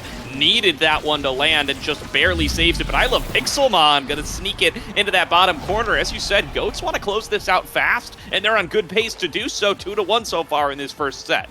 Yeah, I'd expect them with their two characters, Estelle and Zentara, both very, very flashy, both very early, I guess, early scoring characters for this map, so definitely expect them to be taking this first set. If they don't, I think they are very much in trouble, as, you know, Leo, Leon, and Elo definitely taking a good little start here. If Leo can survive, that is, taking so many abilities, has to use that X Maximus, but goes down to the barrage from Fudgy Waffles, so Elo Heaven looking for heroics, but I don't think they're going to find any, as the Zentaro comes down, gets that first barrier. But still looking pretty good so far. Elo Heaven has to invest that core flip in order to keep everything calm. But nothing too crazy going on now. I love Pixelmon now being staggered, but we're going back to neutral. Back to neutral once again as the core flip from I Love Pixelmon going to find a little bit of a KO off that top side, netting a numbers advantage over to the side of Goats, who are 1 goal away from being able to get that big score. They do manage to open on up the goal just as the respawn from Elo Heaven comes through. Leo Leon, though, with control over the core, going to get core flip back away, but returned to their hands by Elo Heaven and Streak. The KO is found onto Leo, though. I Love Pixelmon barely staying alive for the pitching beam, and it will be Streak barely managing to save it. Elo Heaven can't get there in time. That's a set win for Goats. Like I said, I expected this. It's definitely a lot harder for the Era X on this map specifically to perform incredibly well without these, these really good trainings, or without really anything for their name right now. All they have is Fire Up, which everybody has in the game. So I think at an equal training, awakening, I guess. What do you want to call it? Equal awakenings, I think the side of Goats has a better comp, but it depends. We see the Chrono Boost already for the Era. Going to be very, very scary, and the cast loss has to be denied for the X. But the X does mean that they get a little bit of cooldown spark. Nothing too crazy, not what you want here, and definitely not what I guess Core Overflow wants for that draft. At least you get the Chrono Boost, though, so not too bad. Yeah, Leo definitely wishing he could have been higher up in that pecking order to be able to get that cast to last, or at least make them have it denied on somebody other than Fudgy Waffles, who's really going to be able to use it pretty effectively as well with their constant buff coming on across. But we'll see if it's going to end up making the difference, as Leo has access to the core flip here. Going to go for it, gets into the shot on the top corner, and Fudgy Waffles barrage cannot connect, and it will be the first goal of the set for Core Overflow. Yeah, that was actually a perfect shot for Leo, because there was no other angle that, Fudgy would have been able to save that, right? I think that top corner angle, that bounce shot, was just perfectly bouncing around that barrage. Any lower, and the barrage would have caught it, right? So definitely a great try there from Fudgy, and an amazing shot there from Leo. Definitely. Streak knocked down to the bottom. Pixelmon taking it up towards the top. Very low on stagger, but finds themselves a goal barrier one way or the other. Elo Heaven now coming forward with Leo. Leo going to push it through with that stagger and with that core flip, and now a bumper down. Going to be a big scoring opportunity here for Core. Streak is going to try to knock it back up, but I Love Pixelmon going to manage to take Elo Heaven off the map. Leo now just needs to try to get themselves a little bit of a handle on the core. Core flip comes through from Pixelmon, blocked back away by the barrage from Streak as Leo goes into the Maximus. A little chance for a KO here up against Zay if Zay is not careful. Zay is plenty careful, though, and Elo Heaven going to be able to come back on out. There's going to be the goal opened on up, and one more shot from Zay. Nearly gets it past Streak. Streak is able to save it. Streak's not out of the woods yet, though. Going to have to keep it cleared out with the barrage. Leo passing down towards Elo, and Pixelmon going in for another shot. Clear from Streak, and one more Bewitching Beam gets it in the hands of Leo, who pushes it in for the goal. 2-0. Core Overflow in the set. Yeah, really good chance there. Just taken full advantage of by Elo and Leo Leon with that shrink on the core, getting it to that bottom corner, and a great bull rush there for Leo to just push it right through. And great core flip there, gets the first barrier and the second one with the X Maximus. Leo Leon is just putting on an X show right now at this point. absolutely doing so much in this round, in this set, and is very close to being able to close it out for the team. Streak gonna have to play some defense here, though. Ends up losing out on both barriers from this pressure. Core flip from Pixelmon, goes in for the dash, can't quite find it. And now brawling for it in this top corner. Leo goes in for the bull rush, doesn't connect onto anybody, but now a nice magical Maelstrom going to keep things cleared away, at least for a little bit longer. Leo has access to the core flip, doesn't get it off, though, as he was stunned back away by the piercing shot, and that's going to give Fudgy Waffles the chance to clear it away. Leo goes in for it again, doesn't find the core, and can't get that last bit of oomph that he needs to be able to score. Elo Heaven now playing defense up against I Love Pixelmon, dash forward on the rush, can't quite find it into the goal, and Leo clears it back with a bell ringer. Elo Heaven on the top, doesn't get his hands onto the core. There's going to be Streak still on the defense. Elo Heaven staggered. Leo with a chance for a shot, can't get their hands on it that time, and Fudgy Waffles playing lockdown defense keeps it safe the whole way through. I Love Pixelmon with a scoring opportunity, rushes forward and takes it in. Yeah, great EI rush from I Love Pixelmon. They're able to catch Streak off guard off of that dribble, hitting it right in. A little bit of a Zentaro classic combo there. Well played there for the man of many names. I Love Pixelmon, Apalmi, I Love Albion, whatever you want to call him. Well played there on that Zentaro, and yeah, the lover of many things, it seems, as we're gonna get to this next point here. And Streak having to use that core flip early. Can Leo get this last barrier? But no, dies instead. Great flip there from Fudgy Waffles. It's these little razor-thin points here where Leo just can't not get it done in this last couple of rounds. Stepping forward nearly with a big shot, ends up getting KO'd, missing some big shots earlier on, and now a chance for a comeback here from Goats with that numbers advantage. Leo's back up, but it's just in time to watch another teammate fall down, and Fudgy Waffles still on the defense, will not let anything pass. I Love Pixelmon looking for a scoring opportunity. Zay wants the pass, can't quite find it, even though they're calling for it. Crystal Thorns do not end up pushing that core through. Fudgy Waffles now playing a little bit of forward in their own right, going in for the shot off the barrage, and they take it! Fudgy Waffles, 1 versus 1 with Streak, wins it out and scores.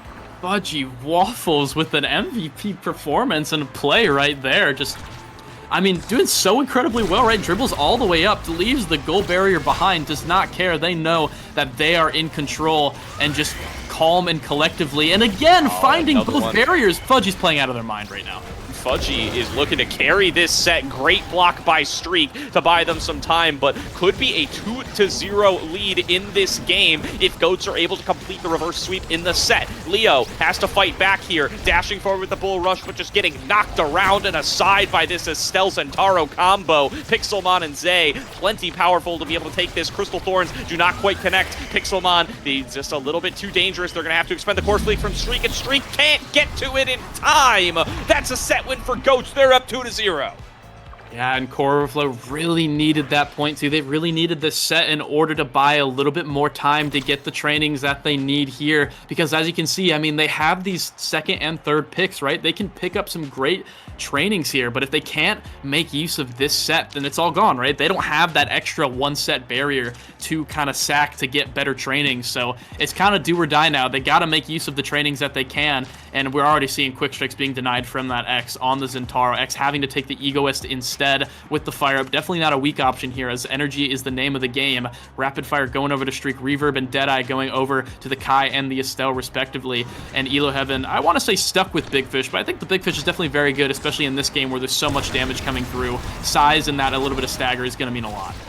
Said they wanted a dominant showing in this game number 2. They've shown anything but so far. Goats up 2-0. Gonna have to be the complete reverse sweep for Core Overflow to be able to close out this series in a 2-0 fashion. Plenty of time left to play. You talked about how scaling their composition is, but they're so down in levels at this point, and they don't have any more breathing room to fight back with. They're going to have to start scoring right here, right now. Elo Heaven finding one of those goal barriers. Zay staying clear of the bell ringer to avoid getting knocked off the top side, and Leo might have access to that Egoist. He's going to have to make great use of it once he's able to stack on up. Does manage to find the other barriers. Now is just a beating on the opposing goalie. Wants to give some space for Streak to clear it on out. Pixelmon trying to pop off. Not going to be able to find it. Leo goes in for the dash. Doesn't quite get it onto the core. Here's the counter flip from Elo. Heaven Streak up on the top. Knocking it on over towards Leo. The movement speed is absurd coming through from this X, but it's not going to be enough. Can't quite get his hands on the core, can't quite find the scoring opportunity, but the goal is still opened up, and there is still one more barrier available for Streak,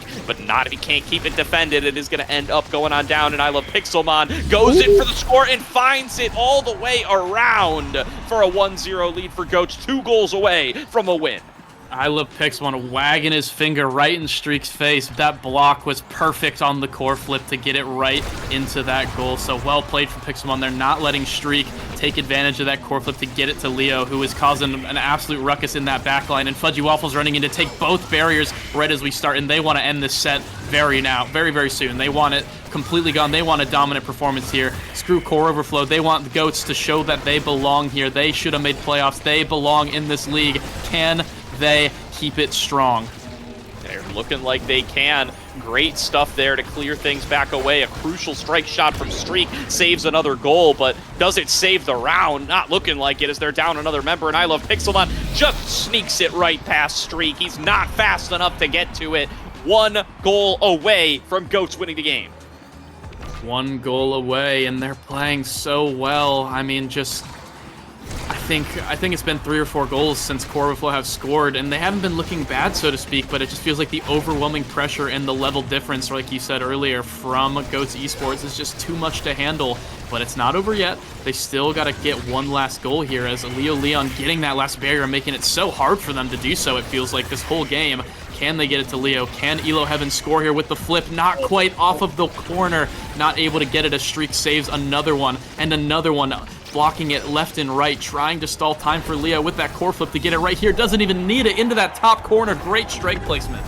Absolutely, and crucially, that means he gets to hold on to this movement speed, the permanent movement speed you gain while holding on to the full energy that was buffed on this micro patch. It's going to be even a little bit speedier for the X as long as he can hold on to that one, but he's just going to blow it right away to try to push it forward for the goal, and they find both barriers. Core Overflow coming alive here in the very last possible moment. Streak passing it upwards. Pixelmon going to be able to find one of the barriers over on the other side, but Streak has to keep up the defense, going to let through the other one. Open goals for both teams now, but Leo Leon goes into the Maximus, has a chance to score, but Pixelmon has snuck it forward. Streak's going to have to keep it cleared out. He has access to the goal but when he needs it, and he is going to have to flip it back away, but Pixelmon's not done yet. Shots come through from both sides. Neither connects, but Streak can't get to the bottom corner in time. Goats Esports with the win. We're going to game number 3.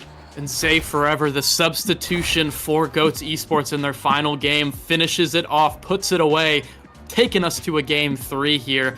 And as we see that Zentaro getting the MVP, definitely well deserved here, but I think the MVP for me was definitely Fudgy Waffles. That performance just felt like getting so much. The stats really don't show it, I think, in this game, but I just felt like they got so much value out of every single time that they touched the core, right? And then, you know, making Leo Leon have to work so hard, too, for those barriers, making it so hard for Core Overflow to really play the game. So well played from Goats, keeping us in this and taking us to a game 3 here against Core Overflow.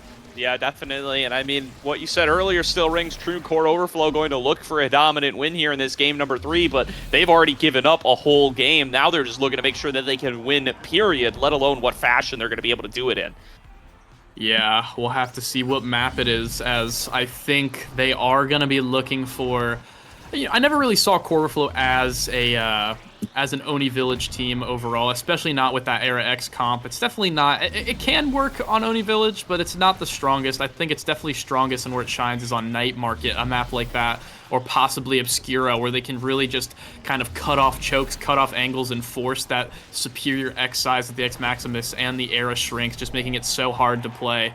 But a lot harder to do that on a map where there's so much space, so many places to hit the core to, right? And the core's just kind of flying all over the place. So unable to keep full control of the core there. They were not able to scale on time.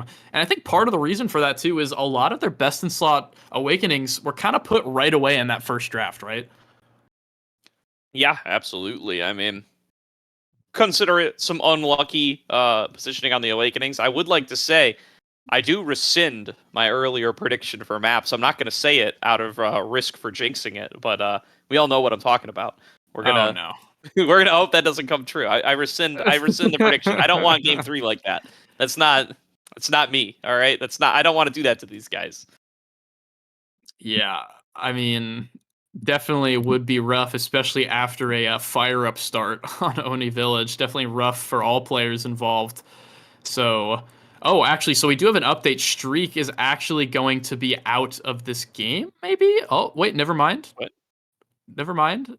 Elo out. Elo Okay, Elo out, Heaven is Slop actually in. out.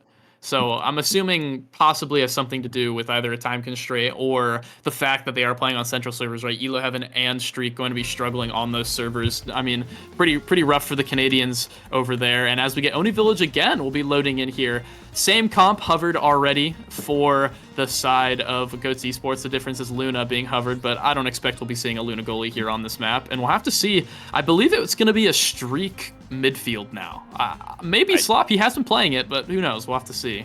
Yeah, it's very curious to see who's going to end up doing this swap here. I mean, Streak plays some things that you can kind of take midfield, right? He's played game of Octavia, game of Imi when he's been in this season, so definitely a player that is willing to flex around a little bit. That's a Zentaro lock-in for Leo Leon, though. That gets me excited here, Borg. Oh, yeah, Leo definitely one of the, I think, better Zentaro players in NASL. Definitely surprising and impressing me with how creative he gets with a lot of his plays. And I think it's definitely one of the better picks on this map overall. And we're actually seeing a Luna come in, so I'm assuming that's a Slop Luna, and that will be a Streak Estelle. We'll have to see which one is in the goalie position, as both of them have been playing midfield a little bit more recently. So as we load into game here, it will be a Slop eject button goalie with that Streak Magnetized Souls Estelle forward. Hotshot star on all 6 members as well. And, I mean, this one going to be a little bit of a banger, I think, as we get in here. We'll have to see how Slop Luna Goalie plays out on probably its worst map, in my opinion. Yeah, I mean, deciding to go for it, I mean, maps face up. You know what you're going for, but decides that is what the value pick here is. Fudgy Waffles stepping up already on that Kai. Fresh off a banger performance in that set number 3. Now coming on alive to try to be able to win it out here for the side of Goats. Pushing forward now, going to be 1-to-1 in terms of those goal barriers, and Slop so far has been able to keep up defense pretty well. Keep close attention what they're going to be able to do. Nice headbutt there off the boost, going to be able to open things up. The same is going to be done on the other side, and I love Pixelmon with an aggressive angle here. Elusive a little too early, takes a big boatload of damage from that crater, but is still going to be able to keep up the pressure as it's finally cleared away. Another shot from Slop, goes back with the eject button. Now a chance for Streak and Leo to play a little more aggressively on towards the goal. Dash forward from Leo, doesn't end up finding his way onto the core. Shots rain out from both sides, and it's Slop who has to play defense at the end of the day. Giga Blast from Fudgy Waffles doesn't find its way in. Huge block from Leo, but it's too little, it's too late. It's on the wrong side of the Oni's blade, and it will go on in for the goal.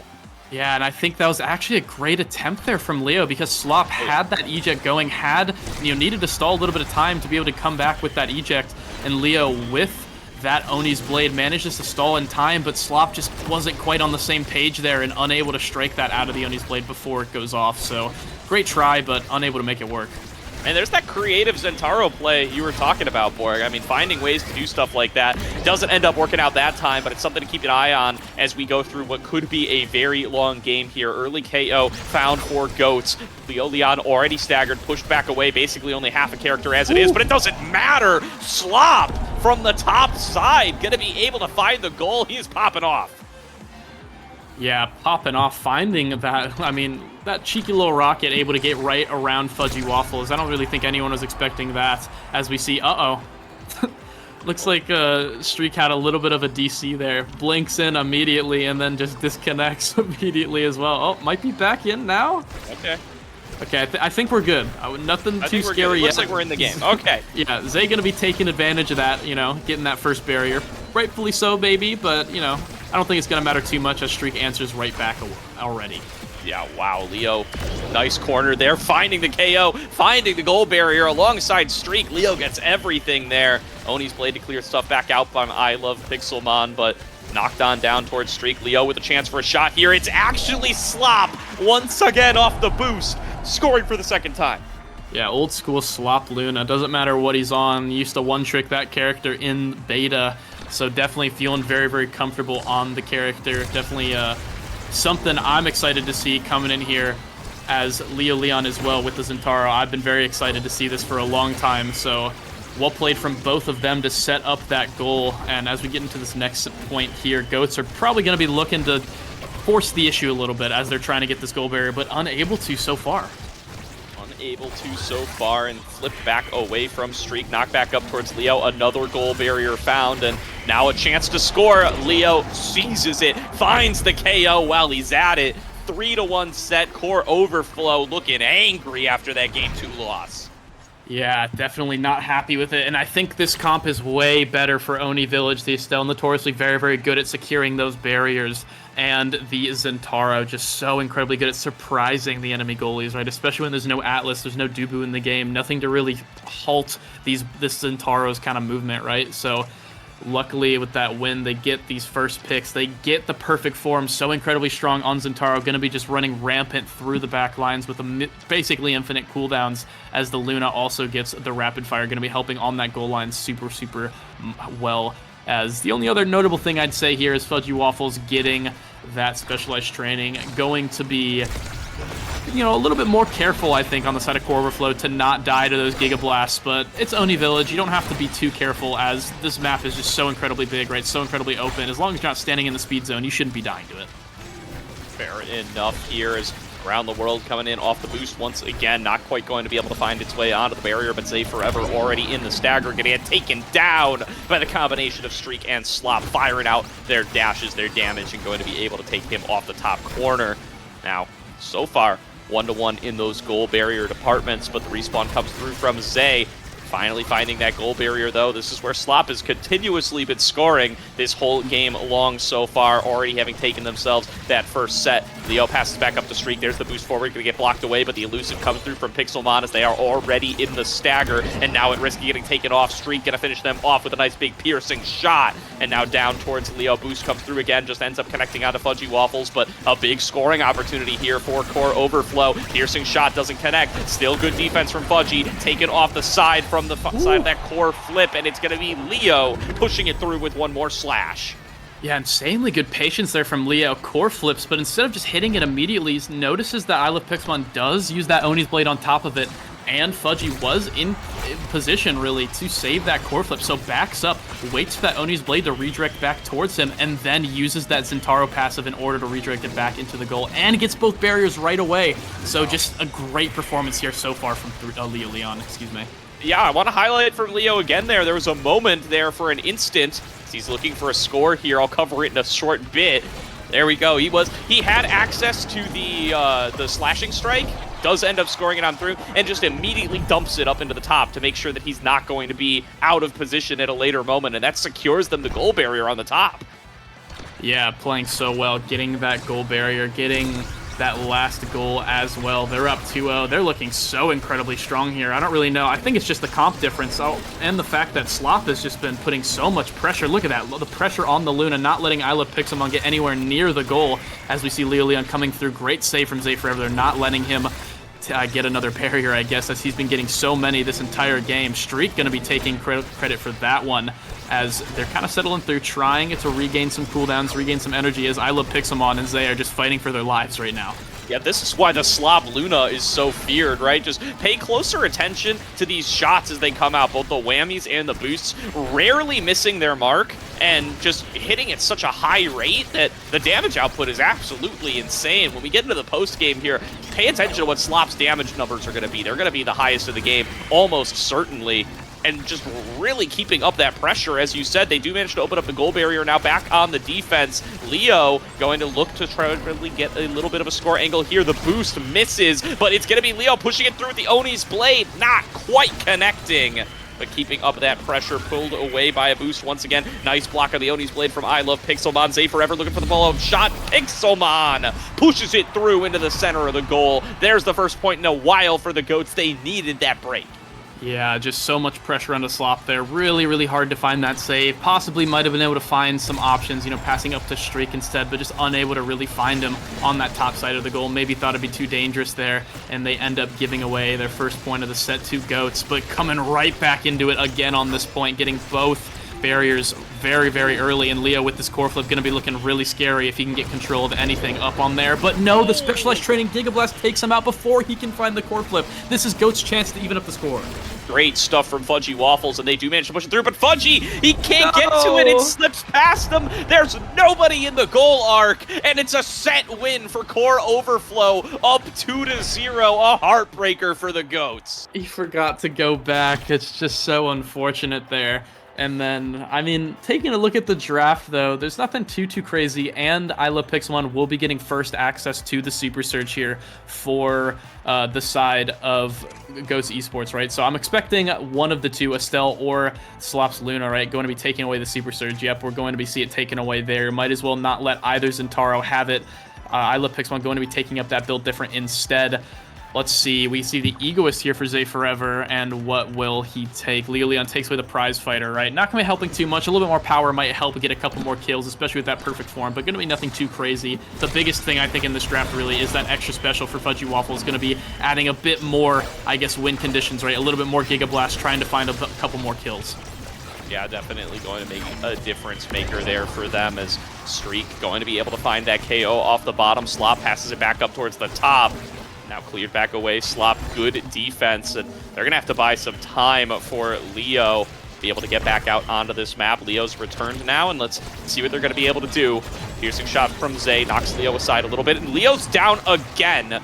Finding so many angles for the KOs here are the Goats, but they've lost both goal barriers for it, and Slop's going to look for the score, dashing forward, gets back over, and Streak with a little bit of a breakaway, wants to try to find it, but there's two members on the defense. Knocked back over, Slop going to be able to receive Leo's back on the map. See if he can stay on it this time around. As he tries to take some control over the core, but has to be dashing back away with the rush. Slop goes in for the shot. There's the Oni's blade, and Slop pushes it through with another shot. 1-0 for Core Overflow. Yeah, that shot plus the fade away rocket basically coming out from Slop, able to score as Leo Leon keeps it in place with that Oni's blade. Well played there as they kind of get right back into it after that set win. They're not taking any breaks here. They want to, as I was saying this whole time, find a dominant performance here. And who knows, maybe this might be the starting roster for playoffs, depending on how bad Elo Heaven's internet might be for a couple of these central games. But, you know, as I say that, Streak and Slop struggling to hold these goal barriers as Leo is dead here. But if they can, then they get their playoff, or they get their man advantage here as they now are looking to kill I Love Pixelmon. They now are looking to take this last barrier as they find another one. It's a 3-on-1. Can Fudgy Waffles hold it from the three members? No, they cannot. Streak finds that piercing shot, and they're opening up both goal barriers now. Yeah, at the very least, the goal hasn't been scored yet, but I might be saying that too soon, Borg. Leo Leon pushes it through. Fudgy Waffles with a nice placement of the barrage, but it's just crossed over the point of no return. There is nothing he can do to prevent the goal from coming through, and Core Overflow are one goal away from winning this series. Yeah, one goal away, and one thing to take a look at for this last point is Slops Luna. It has been very, very good all game. It's been surprising Fudgy Waffles with these random rockets, with these random boosts all game. Can Slops Luna, you know, find as much help or find it and get it to Leo? Let him make the plays. We'll have to see how this plays out. Leo finds the first barrier, and Slop, like I said, finds the second barrier. This could be it, the Gordo. It really could be. Leo had the slashing strike there, was going in for it, didn't end up finding the mark. Really cooking something wild there with that rush into the bottom corner, predicting for a potential shot coming on through somewhere else, but taken back control of by Streak, and there is the goal. Core Overflow, ending the regular season on the right note, are going to take themselves another win and move up to 6-3 as their record heading into the NASL postseason.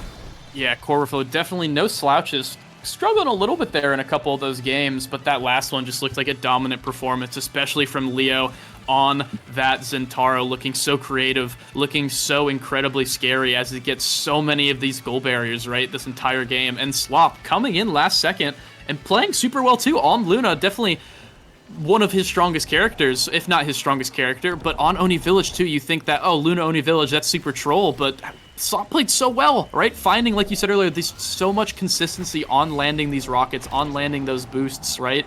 So just able to, I guess, come through. And I guess that also has to do with Streak helping out in midfield. You know, as a goalie player, Streak kind of knows what Slop needs, right, as support. So able to help him out a little bit there, coming in with 129 redirects of their own.